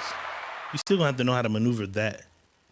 But that feature on a different car, imagine your truck, cause your big ass truck, right? It's hard to. So imagine that feature on your truck, and you can just. Would you pay to have that feature on your truck? Yeah. Fire. That's what was on the Lexus. The Lexus it used did to park shit like itself. that? Ooh. It didn't crawl, but you go parallel park. It had put that sensors and motherfucker. shit. You go put that motherfucker in park. Hit the parallel. Hit the parking light thing, and that motherfucker. All you ladies park need that, yourself. cause y'all can't park. Y'all be park whooping the yourself. back of y'all car ass.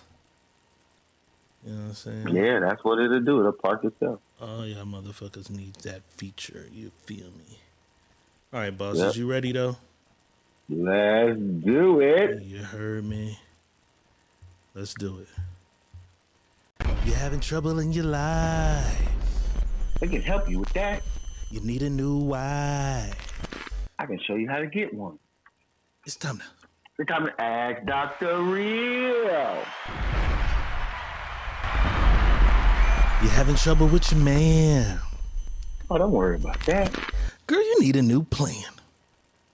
Got one for you too. It's time to. Ask Dr. Real. It's time for some Ask Dr. Real. Sending you scenarios, situations, stories, or whatever you got going on to either my inbox, Money Boss's inbox, or the Secret Menu Podcast at gmail.com. And we assure you that when we tell your side of the story, you shall remain anonymous. Remain anonymous. We keep your business, you know what I'm saying?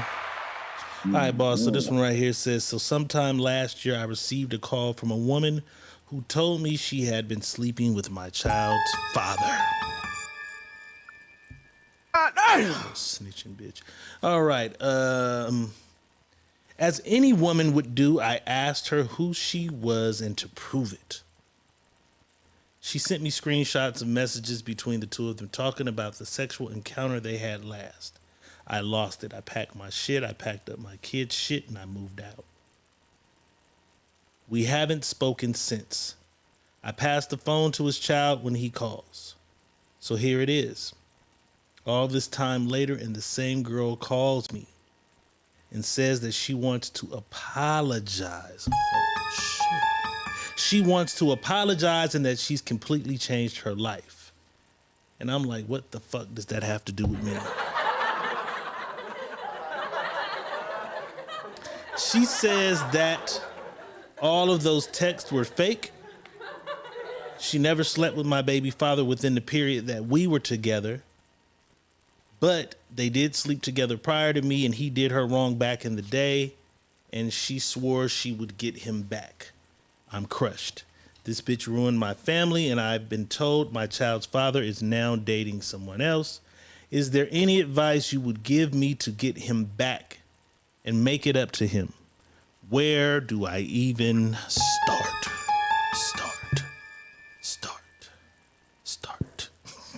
It's time to ask Dr. Real. You know you done fucked up, don't you, man? You know you done fucked up, don't you? So she gets a call or a message. Was it a call? What did she get? She got a call from a girl. Girl's like, you know I'm fucking you, man. She's like, bitch, who are you? And prove it. The bitch then text her some doctored up text messages. And that's what's fucked up with this phone shit now. You can make shit say it's from anybody. You can damn near doctor up anything to make it look like, oh, he texted me yesterday. Because iPhones, now we have editing. So I can text you today, boss, meet me at 9 o'clock tomorrow morning. And then I can edit it and say 12 a.m. You know, like you can edit the text now. So it's a bunch of shit you can do. That's just a new feature, but it's other shit, other apps that you can do to make text. You can put anybody's name, and they got apps and shit. I don't want to help these motherfuckers because you know they be doing this kind of shit. You know what I'm saying? All right, y'all don't be doing this kind of shit. But somehow, some way, this girl doctored up some shit. She don't know it. She leave her dude, pack up the kids, leave. She don't fuck with him, don't talk to him. She's so hurt. She's hurt. She's a woman scorned. When he calls, she just passes the phone to the kid like, your daddy. It's your goddamn daddy. He talks to his kids. And then all of a sudden, a year or something later, this girl calls and was like, look, I've turned a new leaf. I've changed my life. I was wrong for what I did. He didn't do none of this shit. I never slept with him within a period of time. I fucked with him back in the day. He did some shit to me. I told him I'd get him back. And I did at your goddamn expense. Goddamn. So now she's looking like an ass. She's hearing baby daddy got a new thing going on, but she really don't know, I guess, because she don't talk to baby daddy. Ain't talked to baby daddy since the shit happened. She's asking, where does she begin? Is there any advice you would give her to get him back and to make it up to him? Where does she start? Where does she start? It's time to ask Dr. Red.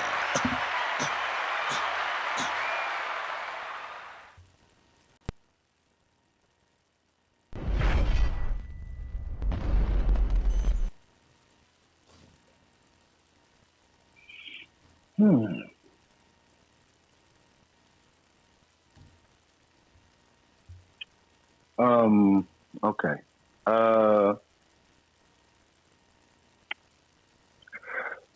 This is what I'll tell you.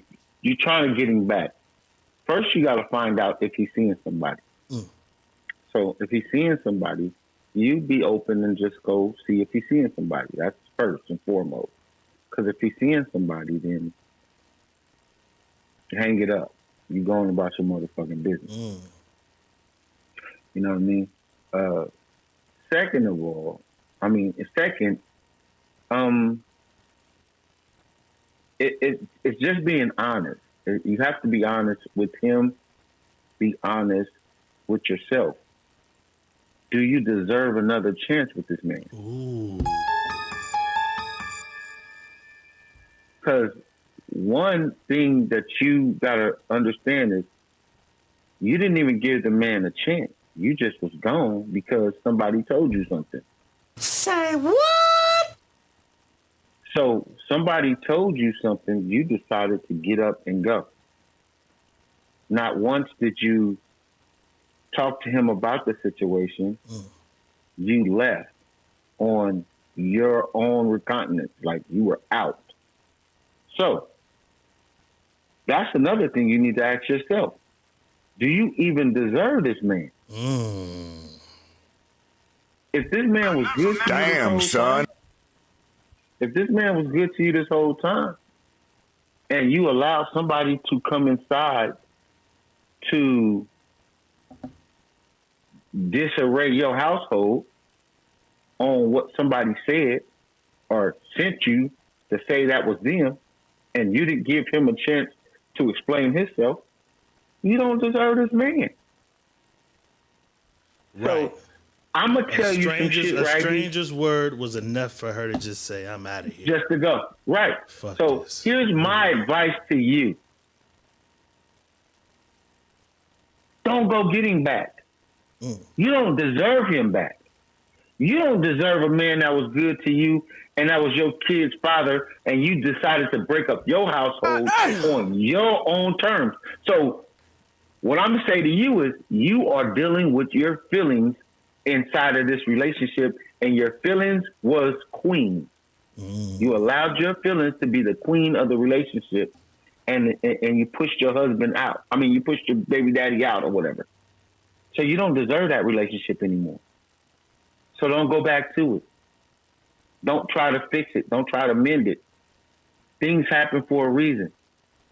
Go find yourself and fix yourself. He does deserve that apology, though, and that acknowledgement that, hey, I do know that you never did nothing wrong to me, right?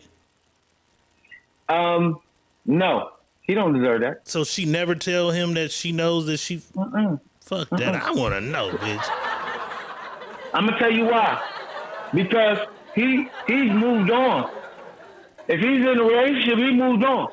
What you did to me is over. I ain't looking behind. I ain't looking in the rearview mirror. You wouldn't even care to know. Fuck. You didn't give me enough acknowledgement to tell me what the fuck you was leaving for. That part. I don't give a fuck about you Well, telling I'm me pretty sure she was like, nigga, you fucking bitches, I'm leaving. Like, you know what I'm saying? Right. I'm But sure you he didn't did give me- that. Right, but you didn't give me the acknowledgement of what somebody said, who said it, nothing. You were just out on this situation that somebody called you. So I don't give a fuck about your apology. You wasn't apologizing before she called you and told She you was it. not. So I don't give a fuck about your apology. She was not. I still want mine just so I can shit on her still. I just want to You say, know what I'm saying? bitch, I told you. But yeah, me and my new thing is cool and I can't do it. I still want my apology though. If he focus in on the new thing, don't focus out on some old shit. That's already trash. It's been thrown away already. I'm not going back to looking at motherfucker for nothing. Because if I threw it in that motherfucker, that's where it's supposed to be at. You know what I'm saying? Right. I feel so, I don't even got no advice for you to go, try to get him back because you don't deserve him back. God damn. I still want my apology though, so I can tell this new bitch, see? Because I've been telling the new bitch, like, yeah, she accused me of some shit, and I swear I didn't even do that. You know, see? Yeah. You know what I'm saying? I just want my apology. I want my apology. You know what I'm saying? Yeah, it ain't boss says you don't deserve. You don't deserve.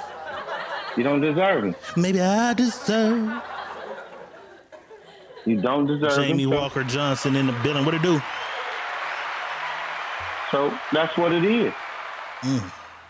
I can't give you no advice, sweetheart. You don't deserve a man that was good to you. Advice? And you treated him like shit. I can't give you no advice. The advice that I give her is learn from what the fuck just happened to you now, moving forward in whatever endeavor you come into now. Maybe next time some bullshit come your way, you sit down and talk. That's what I would give her out of this. Learn from that shit. Because you jumped the gun and fucked up your kid's whole shit. Your baby had a daddy at the house.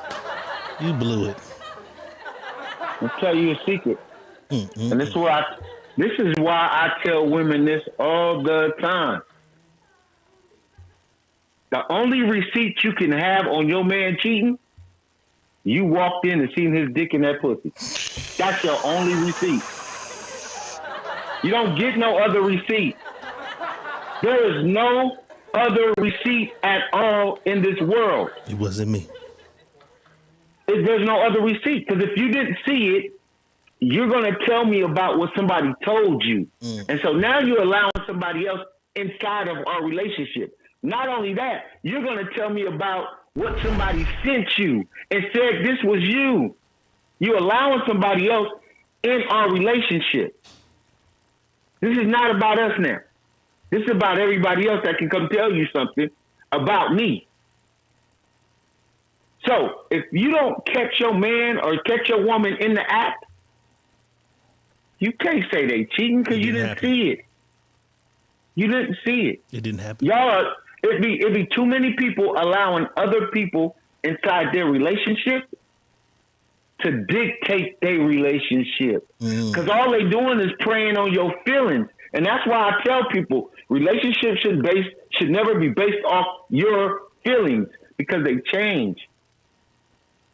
You hear something and it makes you feel some type of way. Somebody said something to you and it triggered you, so now you feel in this type of way. And now so you somebody mad. says Tanisha been sucking Jerome dick over there. I ain't seen it. You don't investigate further. I'm not investigating that. If Tanisha ain't telling me you gotta walk in and literally catch Tanisha with a handful of balls. Tanisha gotta come tell me she's sucking balls. Goddamn. Or I gotta catch it. I gotta catch it. You gotta catch it. You gotta catch it happen. Right. I can't go on what a motherfucker said. Right. I can't do that. Because now I don't got no trust in her. Because I'm trusting what this motherfucker is telling me. I'm trusting another motherfucker outside of my relationship to tell me about what my relationship is going on. I mean, what's going on in my relationship. Nah, I can't do that. Can't. And that's what we do as people. I'm not saying you can't do it or they can't do it. You shouldn't do it because you're allowing other people inside of what you got going on. I'm just keeping a buck. I'm asking, hey, bitch, my partner said he was in the project yesterday to buy some weed, and he seen you coming out of B12. You know what I'm saying? Like, bitch, who the fuck you know in the projects? You know what I'm saying? I'm asking. That's just me. I'm asking. I know you don't know nobody that live over there. What was you doing coming out of the motherfucking projects over there? You know what I'm saying? And the homie yard already told me the nigga that with the dope got the. So either you're smoking dope or smoking dick. One of the two. You're coming out of there. So I'm asking. I ain't mature enough, boss. I'm not there yet. I'm growing. I mean, it ain't for everybody. Everybody ain't gonna get to that point, and that's not for everybody. I'm not saying, yeah. Some people need to just word on the street. The homies want to see you away from the bitch so they can have action at the bitch. Yes, a lot of niggas do. Yes. Or nigga could just be looking out like, hey, bro, your bitch was in the Jets yesterday. Like, wait, my bitch? Why was you eye-firing my bitch? He was shooting dice. He was standing by the trash shooting dice. She walked through here. He know that's her. He don't even be in the projects like that. He just happened to go over there to shoot dice that day. I know who that is. Okay. It happens though, because I told a story. I was with a young lady, and we was out, and she saw her friend's guy, and they wasn't even friends like that.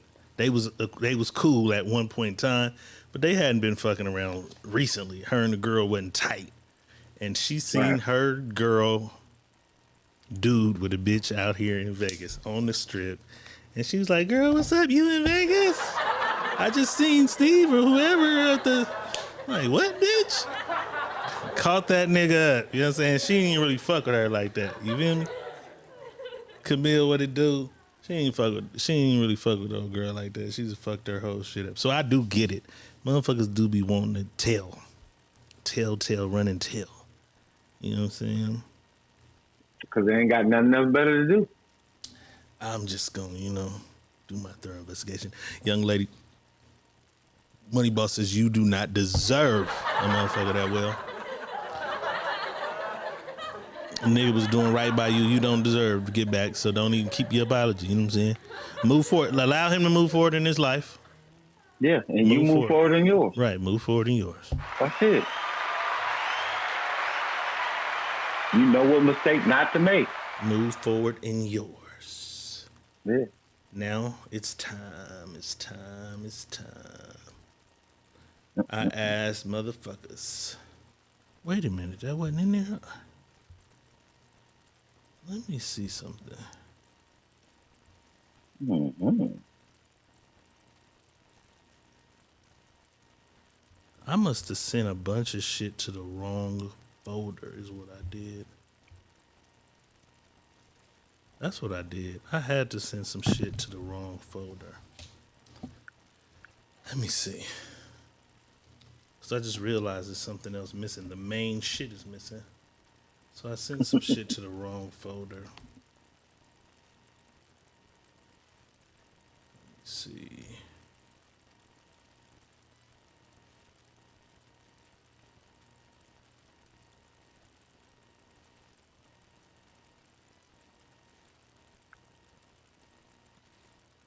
Or maybe it was up too high.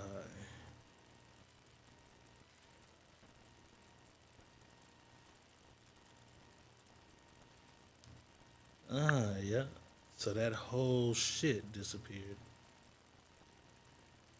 That's what it was. I didn't upload. It's a bunch of shit I didn't upload, but I need that. So we'll just grab what I need.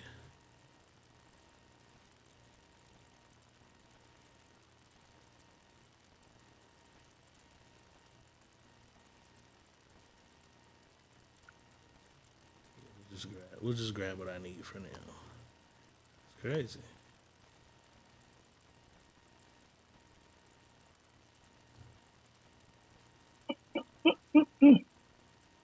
That's crazy. It happens. You You be doing your thing and in this in and out and putting beats and shit on here today and shit. Yeah. I ain't putting beats on this motherfucker today. I sent all the news to the wrong folder.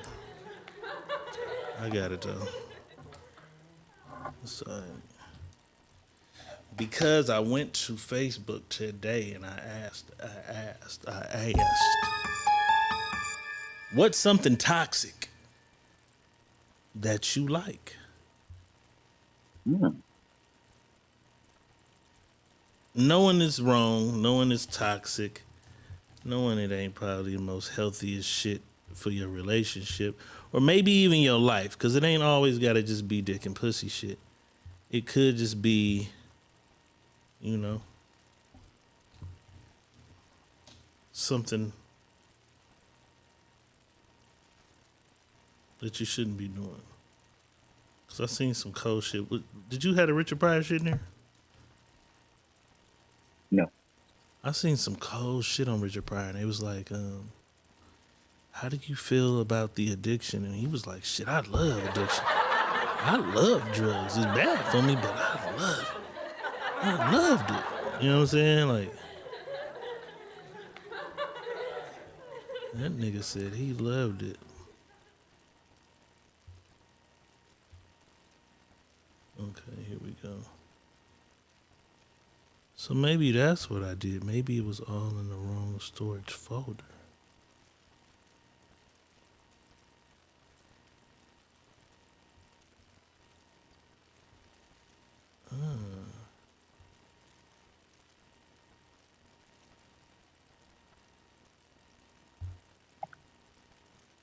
Maybe. But let me read some of the answers while we're here. 12 hours. Chris Black said 12 hours. 12-hour sessions at 500 Club. Whoa. Gambling. You spend that much? Yeah. Whoa. That's my guy. He's a gambler. Whoa. He lived out here when I met him. So he's a you know. Damn. Do you win pretty regularly though? How's your streak? How's your streak and what's your game? Baccarat is your game, I bet. I want to learn how to play that shit. Baccarat.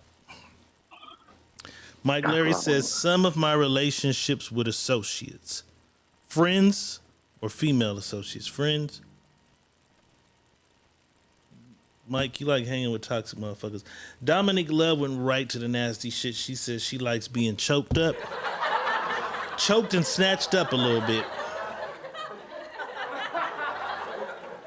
Malachi George says violent sex, not just rough, but violent. It's my West test trait. Fuck gentle choking. I want to tap out like UFC. That's a dude. You want to be choked, bro?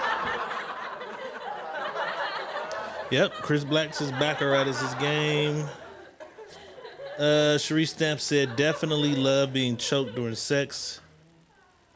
Monet Sharice, shout out Monet Sharice. Dope R&B artist. She says having a man, but still needing a female's touch in my life. She like a little coup de pie on the side, boss. You can interject anytime you hear one of these that you want to. Toxic traits, though. These are toxic traits. This is what they believe are their toxic traits. Because she got a man and she still need a woman's touch. So maybe I ain't cleared with the guy. Maybe they not doing the threesome thing. Maybe she got to go get, you know what I'm saying? But see, when somebody say toxic, right? I'm thinking, okay, toxic is something bad that you shouldn't be doing.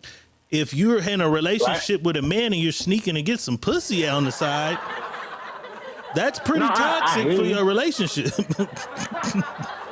That's pretty toxic. Because I don't think it's toxic for the relationship because she's still in the relationship. If he don't know, because you want your man, you have your man, but you still sneak and eat pussy and shit, and you not having threesomes, you sneaking and having your one-offs with women. That's kind of toxic. Because if he cheats, Is she letting him go get some pussy? You know what I'm saying? If he cheat, she probably gonna flip out. You feel me? That's pretty toxic. Toxic is like you motherfuckers is always fighting and throwing shit at each other. Everybody's toxic. Toxic. Cheating ain't toxic. I mean, yeah, if you're getting caught. But she's not getting caught. So it ain't toxic.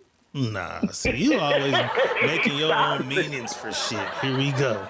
These is everybody's own toxic things for them. This nigga, if you don't get caught, it ain't toxic. So she's getting away with it, it ain't toxic. Right. Tamisha, always a lady says Hennessy. That means she does a bunch of shit she don't need to do on Hennessy. Says a bunch of shit she don't need to say on Hennessy. Y'all like this choking shit because Julie says, like, I don't want to die, can't breathe kind of choke, just a light one. Oh, so she don't want to be choked as hard as the other motherfuckers. Tiffany Monet says acting like a brat so he can give me an attitude adjustment. See what I'm saying? That's toxic because you purposely doing shit that makes him have to check you or cuss you out, and you're secretly turned on. You get moist because he got to check you about your, you know what I'm saying? Mm-hmm. Lashina says messing with a married man is toxic. Am I right? It's toxic. I don't know. Is it toxic?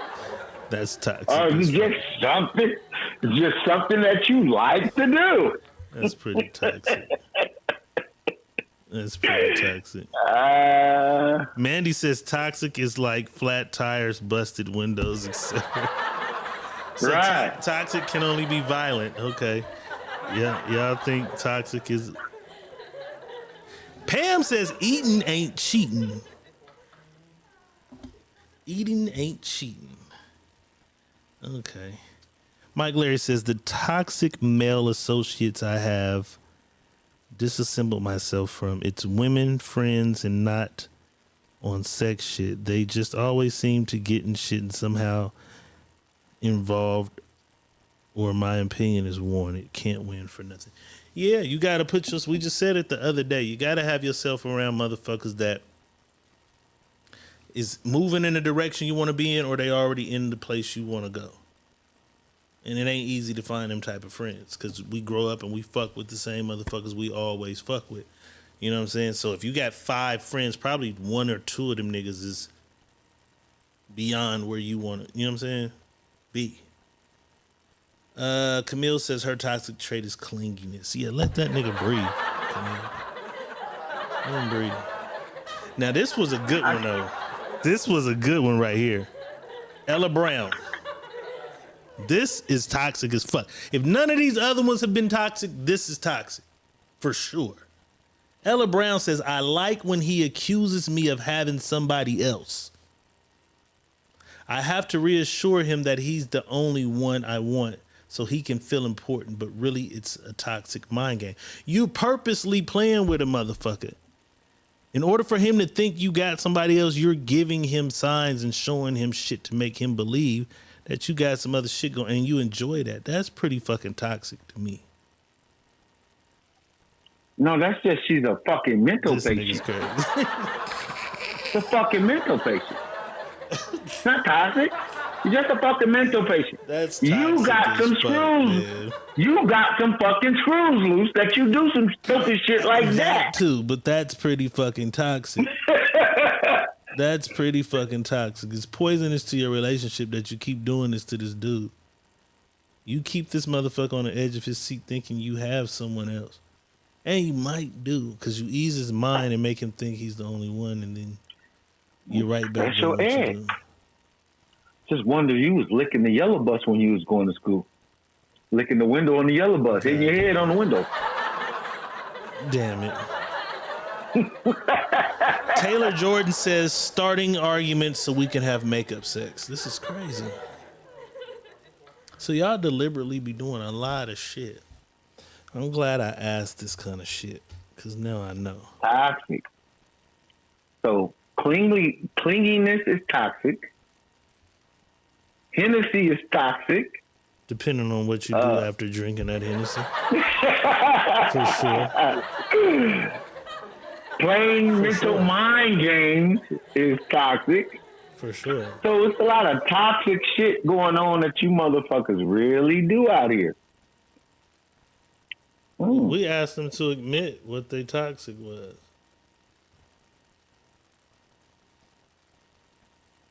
Toxic is very harmful, unpleasant, in a pervasive, insidious way. Right. Yeah, so these motherfuckers, this is what they toxic traits are. I don't know what mine is. I don't think I got no toxic traits. Because I don't want that shit around me. And I don't want that shit around you. Yeah, but I don't think anybody wants to have one, but you have a thing that you do that everybody usually has a thing that they do. It's like, damn, I be doing that shit. It's nothing. You're doing it now. This is your toxic fucking trait.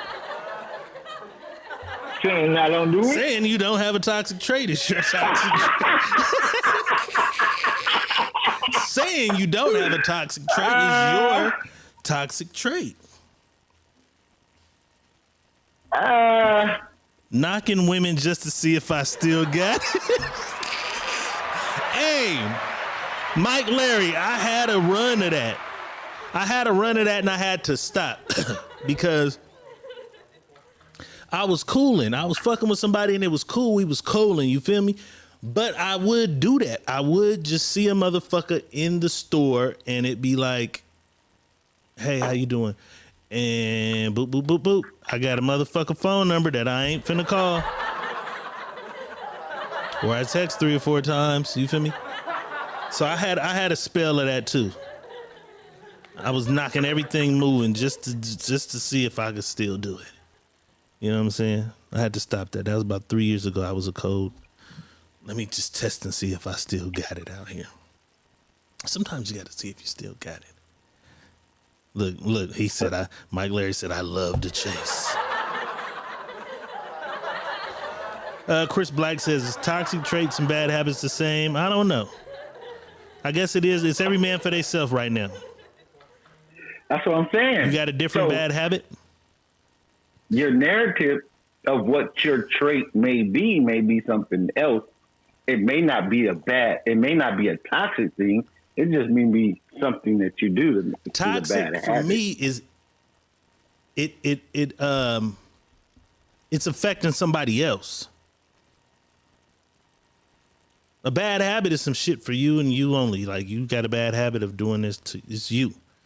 The toxicity shit of it is like, it's affecting people. Like my nigga, he's knocking these bitches and he know he don't want these bitches, but they're like really into him. Like, oh wow, I met this wonderful guy, and he's like, bitch, I'm not ever calling you back. That's harmful and hurtful to another motherfucker. That's the toxic part of it. You know what I'm saying? Like the girl, she's sneaking off. Like, I'd break up with him if he had a bitch. If I caught him fucking with a bitch behind my back, I'd break up with him. But I'm sneaking off and I'm eating pussy. Like, bitch, that's toxic. Maybe that's just a bad habit. It'd be hurtful to him, but it affects another person. Yeah, some of your bad habits affect other people. I don't know. You don't think your bad habit can affect other people? I mean, possibly, but it's your bad habit. A toxic trait usually involves another motherfucker and directly causes, like, the mind game shit. You're playing mind games with another person. Like, that's your toxic trait.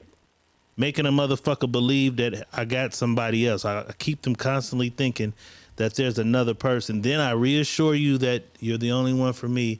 And then I do the same shit again and make you think that, man, this bitch is leaving and shit late at night again. Or whatever that is. That's just how I see it. I guess it's whatever it is for whoever. But for me, when it affects another person, it's toxic to me. Okay. Because it came from toxic relationships. So the whole thing of toxic is two. because it's like you're in a toxic relationship. So it's you can have a bad habit in your relationship that affects your partner. Yeah, you can't have a bad habit. But so what's a bad habit in your relationship? You have a bad habit of going out gambling. Okay. And it affects you to do the things you need to do because you're out gambling. That's a habit, but that's your habit that's bad. That is affecting your housemate. All right, that's fine. So what was the thing? What was the thing that made us ask about the habits in the your boy Chris. Because he's the gambler. Yeah, he's the gambler. So is it a bad habit or is it toxic if he's losing the rent money? That's what I was trying. That's where I'm trying to get at. So when people say my definitions of shit, I'm like, does this fall into the same thing? I don't know. I'm just saying because you're telling us that what we're saying ain't toxic.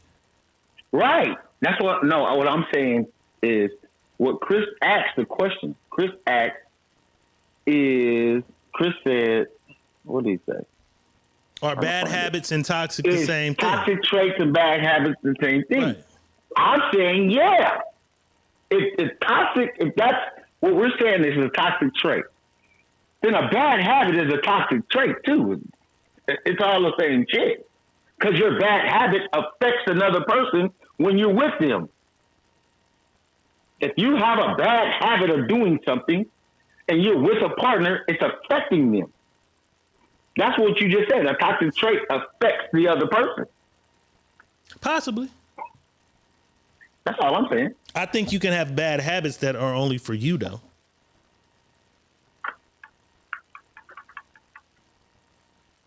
This nigga, Chris Black said, telling a female you love her just to get some cutting. Hey, I got a partner that is his favorite shit. I'd be like, bro, you tell every bitch you love her.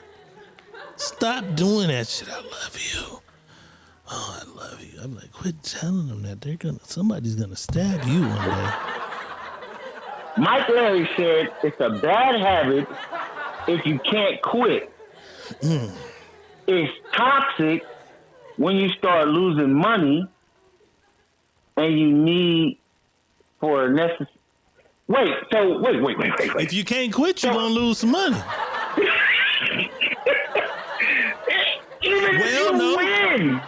No, because if you're winning. If you're winning, you can't quit. But I wouldn't call it a bad habit if every time I walked in the casino, I left with $1,000. That's not a bad habit. I couldn't put bad on that. Me walking in there and making $1,000 every time I went in there, I couldn't call that bad. So wait. So only if you lose is a bad habit. But if you win, it's a good habit. I'm just saying, I wouldn't call, if right off the top of my head, if you knew a nigga and I'd be like, every time that nigga go to Club 1, he walk out with $1,000. You wouldn't say, oh, that nigga got a bad habit, man. Well, listen. But that wouldn't be the first shit out your mouth. You'd be like, damn, what are you doing? Like, nobody would go to he has a bad habit. But if I be like, man, that nigga lost his car, his girl tripping. Why? What's going on with him, man? That nigga won't leave that casino alone. He been losing. You'd automatically, that nigga got a bad habit. He be at the casino. Like, I wouldn't look at a nigga who won $1,000 every time he walked in there and say he has a bad habit. Okay, so a person that drinks every day, right? Mm-hmm. But he doesn't get drunk when he drinks every day, but he drinks every day. Is that a bad habit? Or it's only a bad habit when he's drunk? It's a habit. So it's a good habit. It's just the word habit. The word habit does exist, so it's a habit. It's a habit. Some motherfuckers have an eating habit. Some motherfuckers have a fucking coke habit. It's a habit. It becomes good or bad. It becomes good or bad based on what it begins to do. You have a habit, and then it becomes a bad habit or a good habit. So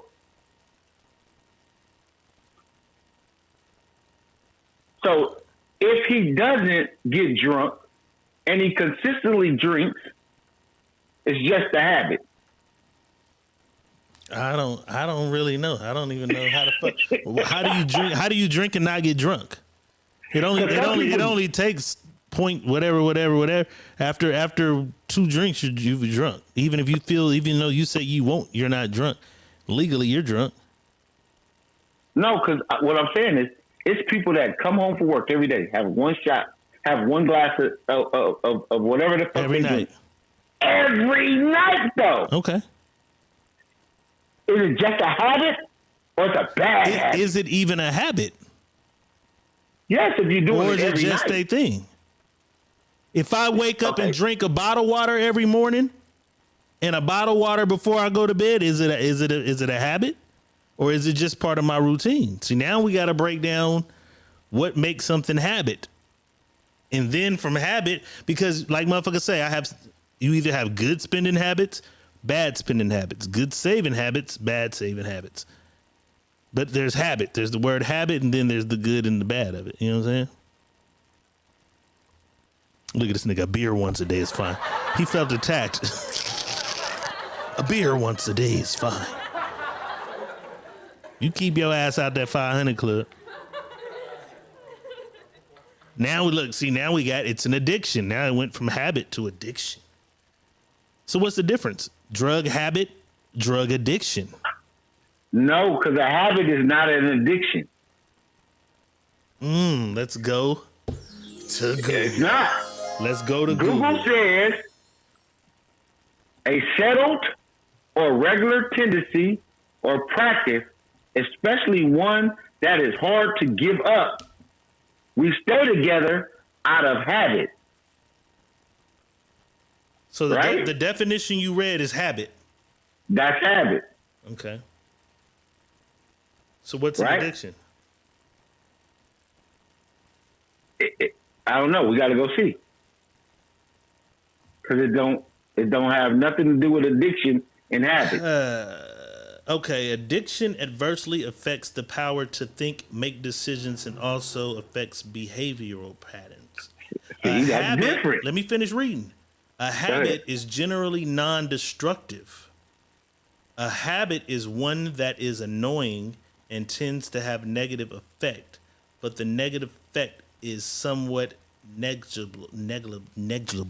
Y'all know I can't say something right. Negligible. So addiction is worse than habit. Yes.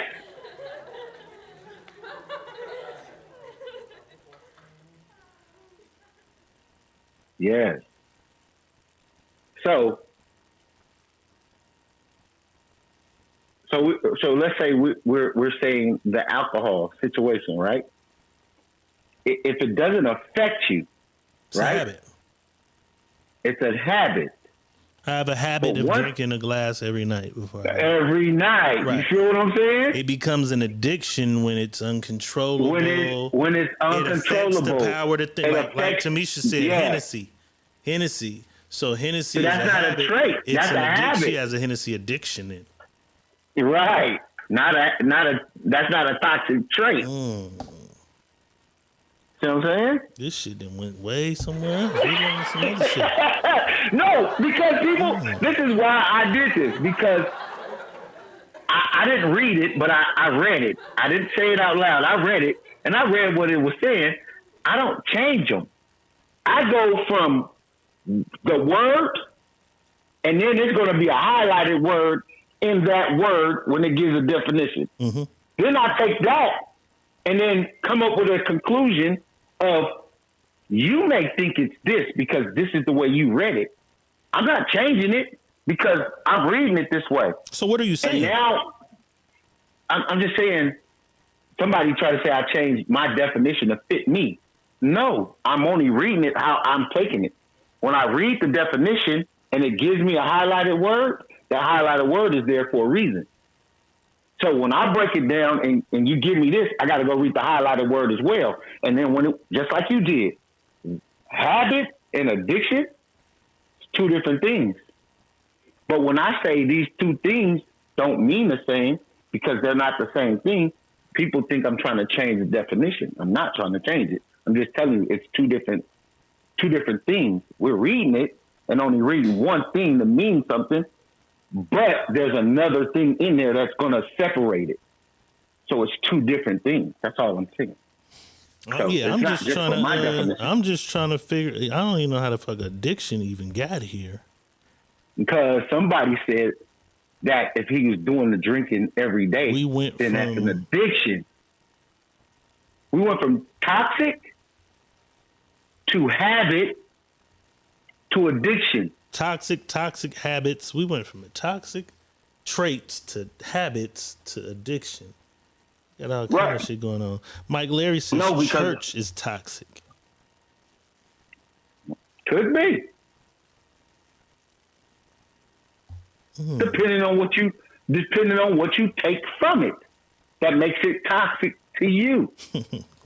Lashina says, what about someone who drinks Fanta orange every day? You like that orange soda, don't you? You have an addiction. That's a habit.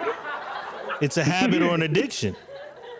If it doesn't How much is she drinking? Listen, if it doesn't alter her thought process or make her do things crazy, it's just a habit. What if it alters your health? What if it begins to alter your health? Then it could be an addiction.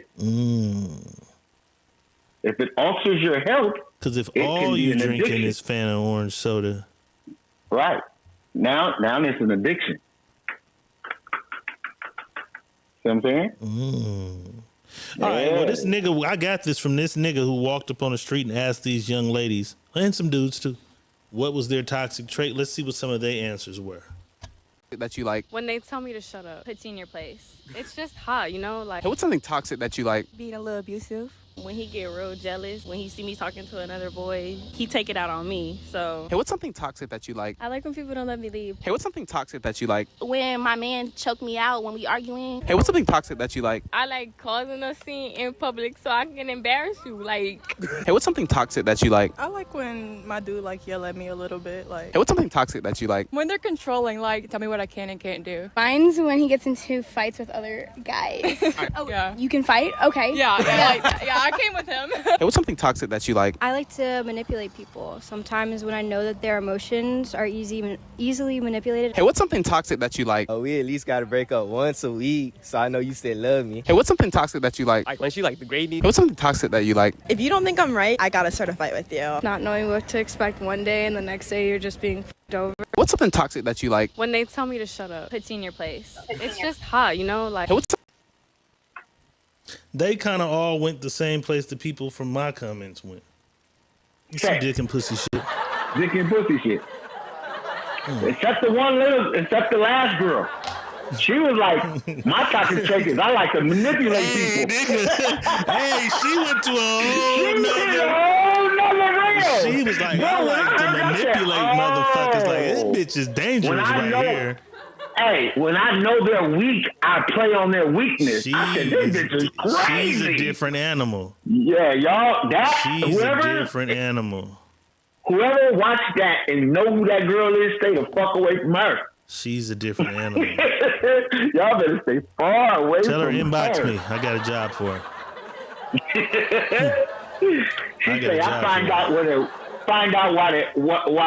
Find out their weaknesses and now I prey on them. This nigga Mike I Larry. was cold. Mike Larry says, my top 2 sex moves is toxic to the ladies. That's why they come back. You know my motto, Red. Lather, rub, then pull. Hey, I hate we lost that scene in the movie. This nigga had a scene called Lather, Rub, and Pull. He was teaching the police officers how to eat booty, and we lost that fucking scene. Don't worry about it. Trap House 2, we'll have it. We gonna redeem it. That shit is crazy. That nigga said my sex moves lather, rub, and pull. Chris Black says addiction is when you don't know when to take a break or you do things knowing it's gonna have a negative result, but you do it anyway. I've been addicted to some shit. You know what I'm saying? Say that again. Read that one more time. Let me hear that. Read that one more He time. says addiction is when you don't know when to take a break or you do things knowing it's gonna have a negative result, but you do it anyway. I'm kind of rolling with that. Because I've looked at a motherfucker and it's like the doctor told you, if you keep drinking, you're gonna die. And they kept drinking. Like, fuck it. You know what I'm saying? Motherfuckers overdose. See, that's the addiction. A motherfucker overdosed and damn near died. Come from the hospital, get home, 3 days later, they doing it again. That's addiction. Addiction is like, it's I know the circumstances, the consequences and shit, and you do it. That's addiction. So toxic and toxic habit shit is a little more, it's a little lighter. It's a little more playful. It's a little nitpicky shit these motherfuckers is doing to get him. Y'all dead wrong now. Cause between you motherfuckers out of my comments and the motherfuckers on that video, y'all be playing with niggas, man. I just, I want to get choked the fuck out a little bit. And then as soon as he chokes you because he's mad, it's a domestic violence case.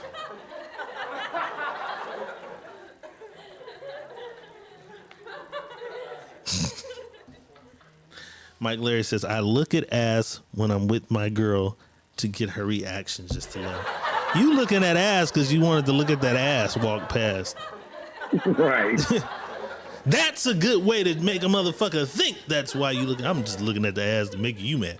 No, you looking at that ass because that motherfucker was bulky when it walked by. The shit we learn about our friends on this motherfucker right here.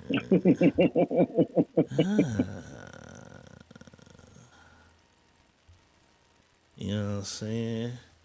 I got a couple more. The ladies might not like this one, but this nigga feels like if you walk in my motherfucking house, bitch, clean it. Let's take a look. If a woman don't walk in your crib and notice the things that you need, if she walk in your crib like disorganized and not clean a little bit, and she don't clean your crib, she ain't the one for you. She is not the one. If she don't come in the crib and wash your clothes, fold your clothes, she is not feminine enough. I don't want her. If I'm sick and she can't tell me or try to heal me back to life with her affection, with her love, with tea, with food, I do not want her. She is not it. If a woman don't walk in your crib and notice the things that you need, if she walk in your crib and your crib like disorganized and not. I ain't mad at him, but I can't say that I agree. But I'm just different. I don't really like motherfuckers touching my shit or going through my shit, especially if you're a new guest. Like you my new little chick, you know what I'm saying? It's, I don't need you trying to watch. And then most of y'all can't do laundry nowhere. How you feel about a motherfucker just? I don't let people just navigate through my house. That's just something I'm not cool with. That's why I got Maria. Maria can do all that. I ain't tripping. Right. But what I am going to say to him is this, on his behalf. He's kind of right. Right. Bro. If she don't see shit in the beginning and not even do it, just see it and mental note it and be like, hey, something to you about it? She not on a woman, because that's all I'm saying on that part. Making the I'm not attempt saying to try. The attempt to try. Right. If she don't make an attempt for sure to be even, I'm like, yo. Right, I feel it. That's what I'm saying. I feel him. That's where I'm at with I just that. don't like motherfuckers fucking with my shit. I'm not, Yeah, I ain't letting nobody navigate through my shit. Because I got 3 spatulas, right? But I like one. There's one that I like to use the most. And then a motherfucker did my dishes one day, and I couldn't find a spatula for a week because when you washed and put shit up, you putting shit away where you want it to go, and then I keep my main, I keep my main dishes I use right in the dishwasher over and over. You know what I'm saying? Like, boop.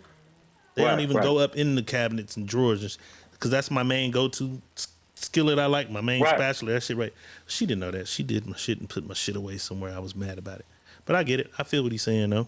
You know what I'm saying? Yeah, and that's why I say, like, if she ain't peeping this shit from afar and mental noting shit, keep her away. Camille Gaston says, I mean? Some niggas leave shit out to see if a female going to say something about it or not. No, them niggas is just dirty. They wasn't trying to trick you. He just didn't clean the fucker. You know what I'm saying? Because if you know you got a bad one coming through there, you go out and, you feel me? You going boop, boop, boop. This shit gonna be right when she come in this motherfucker. Anyways, now when you get comfortable and shit, you might leave some shit laying around. You know what I'm saying? You know, motherfucker come see me for the first time, the toilet bowl gonna be sparkling. You know what I'm saying? The first time through the now, the third time she might need to go. You know. Tiffany says, I've done that before. If I see he needs something, I'll just bring it the next time I come over. I don't go through the house though. Okay. What do you bring? Nigga needed a strainer. I see you didn't have a strainer the other day. I when brought was you here. a strainer. Here you go. A wine cork. You know what I'm saying? It's all good. You know, everybody has their preferences of what they looking for in a person. That's a good one. Because that's just preferences. Camille says, same with females. Females will peep if a man will take the trash out or not if he says, you right. And I will do that. If I'm dipping, I see the bag, I'll grab the bag when I'm on my way to the car. I'll throw your trash out on my way to the car. That I will do. Grab your bag on my way. Are you going to take it out the trash can? If, you know, when the bag is in the trash, you're going to pull it out and then take it out. And because it really bothers me, though, that you let it fill up. And then when they keep putting shit in it when it's already to the max, right? It's like if it get to the max, at least put like a little grocery bag on the cabinet or something and start putting the trash in there. But women will just keep piling that motherfucker to the point where when you ready to take it out, you can't. It don't even all fit in there. So I will take the trash bag out with me when I'm leaving your motherfucking house. I will. Right. That's about all I'm doing though. That's about it. I ain't doing no more than that. I'll throw that motherfucker out. Chris Black is a very interesting fellow. He says, I stayed the night at a woman's house once and I cleaned her tub while she was at work. If you stayed the night at that woman's house, she shouldn't have needed her tub cleaned. She having men stay over that motherfucker and need the tub cleaned. She shouldn't have had company. You know what I'm saying? But all right, that's a salute to you. You cleaned that tub while she was at work. Give us your analysis. That motherfucker hadn't been cleaned in how long? Mandy McIntyre says toilet paper. The nigga needed toilet paper when you came over there? Sorry, you go to Boss House, just grab a Swan or... Yeah. That's like two things. You gotta have my mama, I got a lot of paper towels and toilet paper. That shit gonna be in the house. That shit gonna be in the house. Right. You know, I got a lot of that shit. Toilet paper gonna be in the house, man. Shout out to my Aunt Doreen because she say, yes, you gotta keep some shit paper. Got to keep some shit paper. Got to. Got to keep some shit paper. If I get down to 5 packages, I'm at the stuff. And 5 got like 6 rows in it though. Like so that's like 30 rows. That's when you down to 5 packages? Packages. Nah, I'm down to 5 rolls. I thought you meant 5 rolls. No, like, yeah, me too. hell no. Nah, I'm gonna get down to 5 rolls. Packages? No, hell no. This nigga said he get down to 5 rolls. packages and panic. I panic. 5 packages and panic. Yeah, I panic. I gotta have a lot. I just gotta keep. Okay, Chris Black said it wasn't dirty. She had just dyed her hair. It had dye all over. You was a smooth player, man. Shout out to you. Yeah, my nigga clean that tub. Hello. Use a Mac. Okay. And I just didn't want to shower looking at purple splatter. Oh, you did it for you. You cleaned it for you, really? Okay. All right. Shit, shout out to Clean My Crib nigga then. You know what I'm saying? Shout out to the Clean My Crib nigga then. Let me see what else we got in here that I didn't forget to load. Crazy.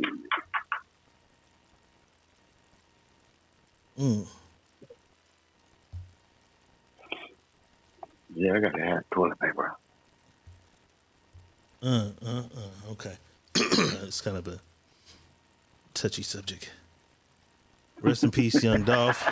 Rest in peace, Young Dolph. I think we coming up on it's a year now Yeah. since Dolph was murdered. So I guess his baby mama did a song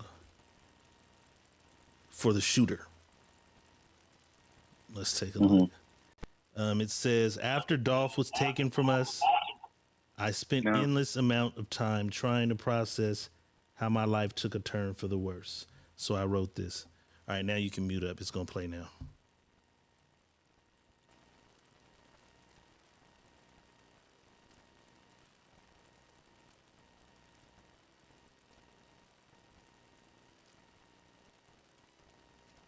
You ain't shit for what you did. How could you take a father from his family and kids? Mr. Shooter, dear Mr. Shooter, what the fuck was you thinking? You done fucked up now.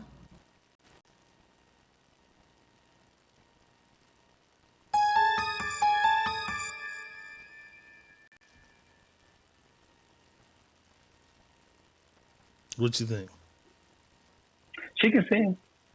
I just didn't think that should have been something.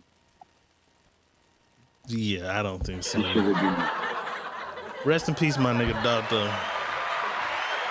Yeah. Whoa, whoa, nigga. What the fuck is wrong? Hey, but did you hear this? Did you hear the cookie lady tell the story? Nigga. Did you hear the cookie lady when she said the story about Dolph? Nah. Man, I don't want to put it out here like that, but I'm a send it to you. The owner? The cookie lady, homie. The lady who owned the store, whatever it's called, something with an M, Maracas or whatever. It's either her or her daughter, and they talking about it over the phone.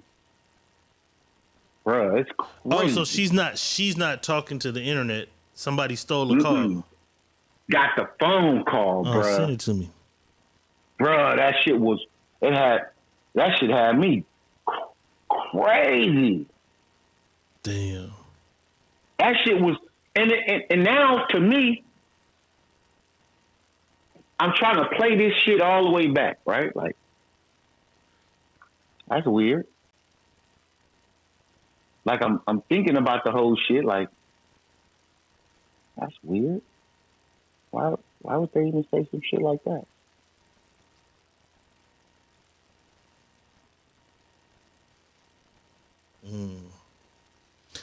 I gotta you gotta hear the whole story, bro. That shit crazy. So it's a different plot from the fact of the niggas that was with him. Whole different plot. Whole different plot, bro. Whole different twist. I'm like, it don't add up when the way she's saying it to me, but then I'm like, it can. So it sound like the old lady? Or it sound like somebody younger? The daughter. I think it sounds like the daughter when you hear it playing. It sound like the daughter. Tiffany said, play it. We don't have it. He don't have it. I gotta send it to him. You know what I mean? You see they killed the boy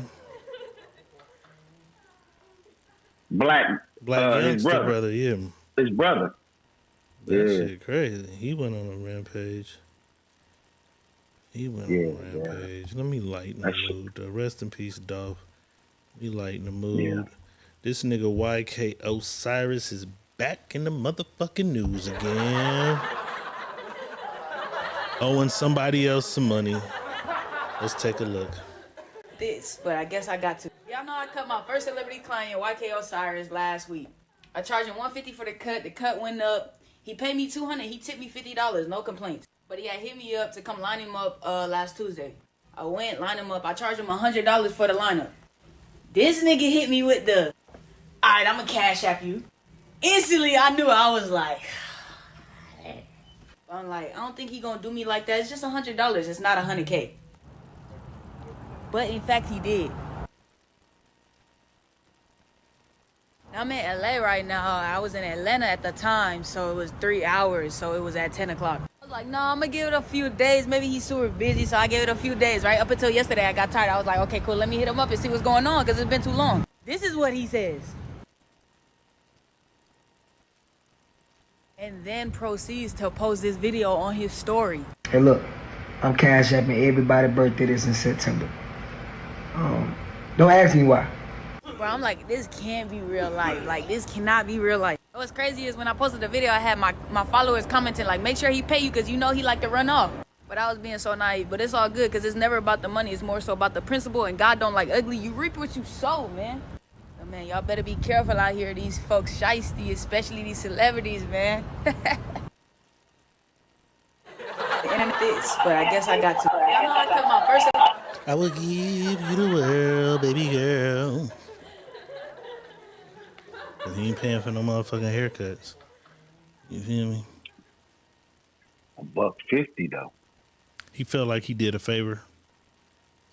Did her a favor or something. On the promo side. For the first one? Yeah.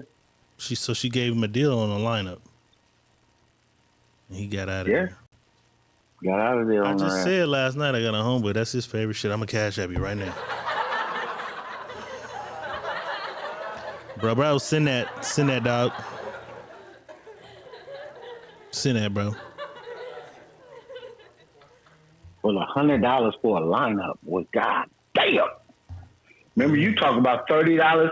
You talk about $30 a cut. That's why I say if you don't know what you want to do, go get your barber license. That shit is like a 6-week course.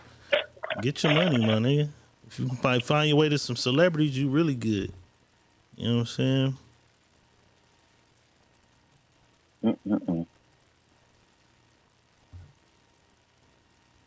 Really good if you don't know what you want to do. I don't know what this is. I'm scared to even click this.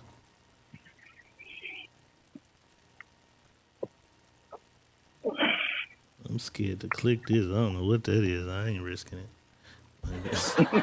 Might have added some shit I wasn't supposed to add. Might have been a screenshot sitting in the middle of some shit. My eyes is bad too.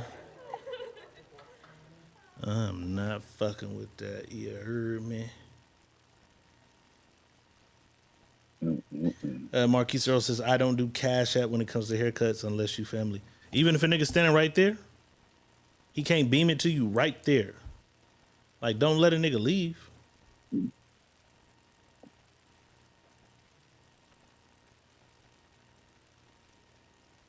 Huh? Say that again? No, Squirrelo said he don't do cash app for haircuts. But I'm like, if a nigga's gonna stand, you know what I'm saying? If you go like my barber, if I'm and I don't have cash, I'm like, I'm gonna cash app you. I just boop right there. He get it while I'm there. You know what I'm saying? Mike Larry crazy. He said they canceled the payments. Yeah, my nephew was out here canceling payments on niggas. He a cold nigga. What Mike Larry say? Mike Larry said, boss can't complain. He paid $100 for an edge up at the crib. You low key do. Nah, that's your whole shit though, right? You do the whole shit, not an edge up. He get the whole shit for that at the crib. Yeah, it's like a facial. When I get a facial, shit. But when he just do a lineup, because if I don't want a facial, I'm still giving him $100, so it don't even matter. Yeah, you would like to pay that. I looked at your barber like he was crazy than a motherfucker. Yeah, all right, cuz. I'm finna slide right to Adler to my little nigga Teasley, man, get this work. You know what I'm saying? I feel it. I respect. Shout out, Vic. I respect what you do, bro. Shout out. You know what I'm saying? He come over there, he made like $300-400 in there. I ain't got one of them motherfuckers. The only motherfucker get this whole 100 out of me is Casamigos. So the only motherfucker get my whole 100 is that Casamigos. Every liquor store can have that 100, man. Mike Larry said, remember who referred you to Teasley? You did that? It's been some years. You referred me to that nigga? I've been sliding on the little homie for a while. Oh, T's cutting hair? Teasley. Marcus Teasley. I thought you. Oh, okay. yeah. He was cutting in the tower at the little spot with the. No, I thought you was talking about Teasley from the wood. I was like, that No, hell no. That nigga ain't cutting no motherfucking hair. Hell no. That nigga cut Swisher Sweets down the middle. That's about it. That nigga cut Swishers. That's it. That nigga's not cutting no motherfucking hair. You hear me? All right, boss. That's about it. We just slid through all the little shit. You know what I'm saying? Go and get these people some Monday motivation.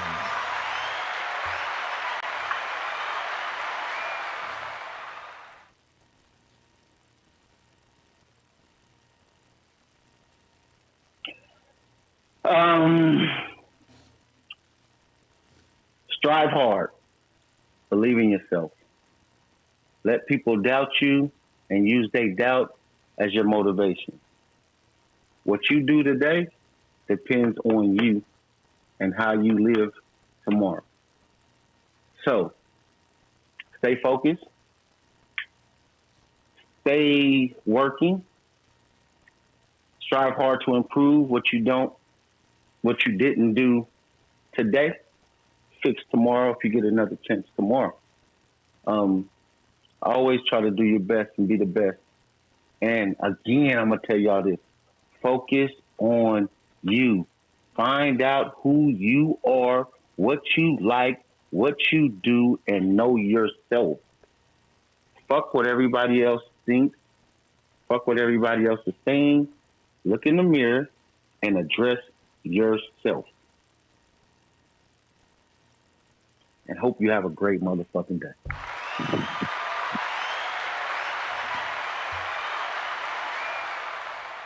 Yes, sir. Well put. You know what I'm saying? We appreciate y'all tapping in once again for the Secret Menu Podcast. We'll be back on Wednesday. You know what I'm saying? We got anything coming up? I'm trying to think happening soon. I don't know. It seems like I'm forgetting something. I don't know what's happening. What's coming up? I know I'm going to be out there tomorrow, so it don't even matter. Okay, that's what it is. Boss is coming to town. Boss is coming to town, Jack. Yeah, we got some business to handle, man. I'm going to tap in with them folk. We got some business to handle. Tap in with them people. Matter of fact, I'm going to hit that nigga right now. You heard me? Tap in with them people. This has been the Secret Menu Podcast. We definitely appreciate you rocking with us on a regular basis. You know what I'm saying? Yes, sirree. That's what it do. Oh, yeah, go vote for us, too. You got to go vote for us. Go vote for us. Oh, I thought you said something else. Nothing. Go vote for us. I think they closed the polls, but I think we did that. You know what I'm saying? I think we did that. And Sunday service, we're going to get that shit right. I know some of y'all was mad y'all couldn't get it. Hey, wait. Before we leave, listen, man. Sunday service people, y'all better just start clicking off, man. For real. Just click off. It was somebody else snoring on there? And about 5 motherfuckers with the Yeah, I got it. I made sure I was out of there. I'm like, hey, y'all, I'm out of here. I'm gone. I won't be sleeping on that motherfucker. People in there, cue balling and oh my god. That nigga right there though last night. That nigga was snoring so motherfucking loud. No, that ain't shit. Cue ball was snoring loud, but you should have heard 4 motherfuckers snoring at once. That's crazy. That nigga went crazy. 4 motherfuckers at once was probably crazy. I made sure I got out of that motherfucker though. You feel what I'm saying? I made sure I got up out of there. Motherfuckers was like, we saw, cause y'all be on that motherfucker at like 6 in the morning and shit. You know what I'm saying? I looked at the thing and it looked like the last one of y'all left yesterday was like 5 in the morning. Yeah. You know what I'm saying? Motherfuckers like, we saw the sun come up in your room. Listen, you feel me? I might have left the key under the mat for something. You feel me? I don't need none of that to have motherfucker and came in there and jumped out her trench coat and is on motherfucking Sunday service. If I'm ever snoring, boot me the fuck out of there. I shall not remain. Crazy. Not allow me to be in there sleep. You feel me? I made sure I got out of there, though. I'm going to try to make sure I always get out of there. Julie, Melissa, Maggie. It was all women snoring in that motherfucker. That's crazy. That shit was funny as shit. Damn, son. All women in that motherfucker snoring. That's hilarious. That shit was funny as shit. I'm like, I looked at Tiffany. I'm like, everybody in this motherfucker snoring. And they all sleep. And Pam, we ain't forgot about you last Friday going to your motherfucking sneaky link. We ain't forgot about you going to your sneaky link on us last Friday. You know what I'm saying? That shit was crazy. We said, wait a minute. Pam comments done stopped in this motherfucker. Yeah, that was crazy. Mm-hmm. But we definitely... We're going to go to somewhere else. Yeah, we got to go to somewhere else anyway. We're going to figure it out. Because it's no control. And it was just, the echo was everywhere. And you got to find another motherfucking place to go. We're going to work it out. Work the kinks out. Matter of fact, I'm gonna tap in with a website, nigga. See if that's what we need. If he can build that build kind of us platform one for it. Yeah, just build us one. When we get our own platform, it's gonna be crazy anyway. Yeah, we're gonna see if we can do that. You know what I'm saying? That's what we definitely need appreciate y'all tapping in with your friends. Once again, Diego Red saying peace. Money Boss saying peace. And we outro. The Secret Menu Podcast with your hosts, Diego Red and Money Boss. Brought to you by Rebel TV, the Rebel entity. Live from the West Side and worldwide. Real ones know what's up. And if you don't, you get the point. Tap in. It's the Secret Menu Podcast.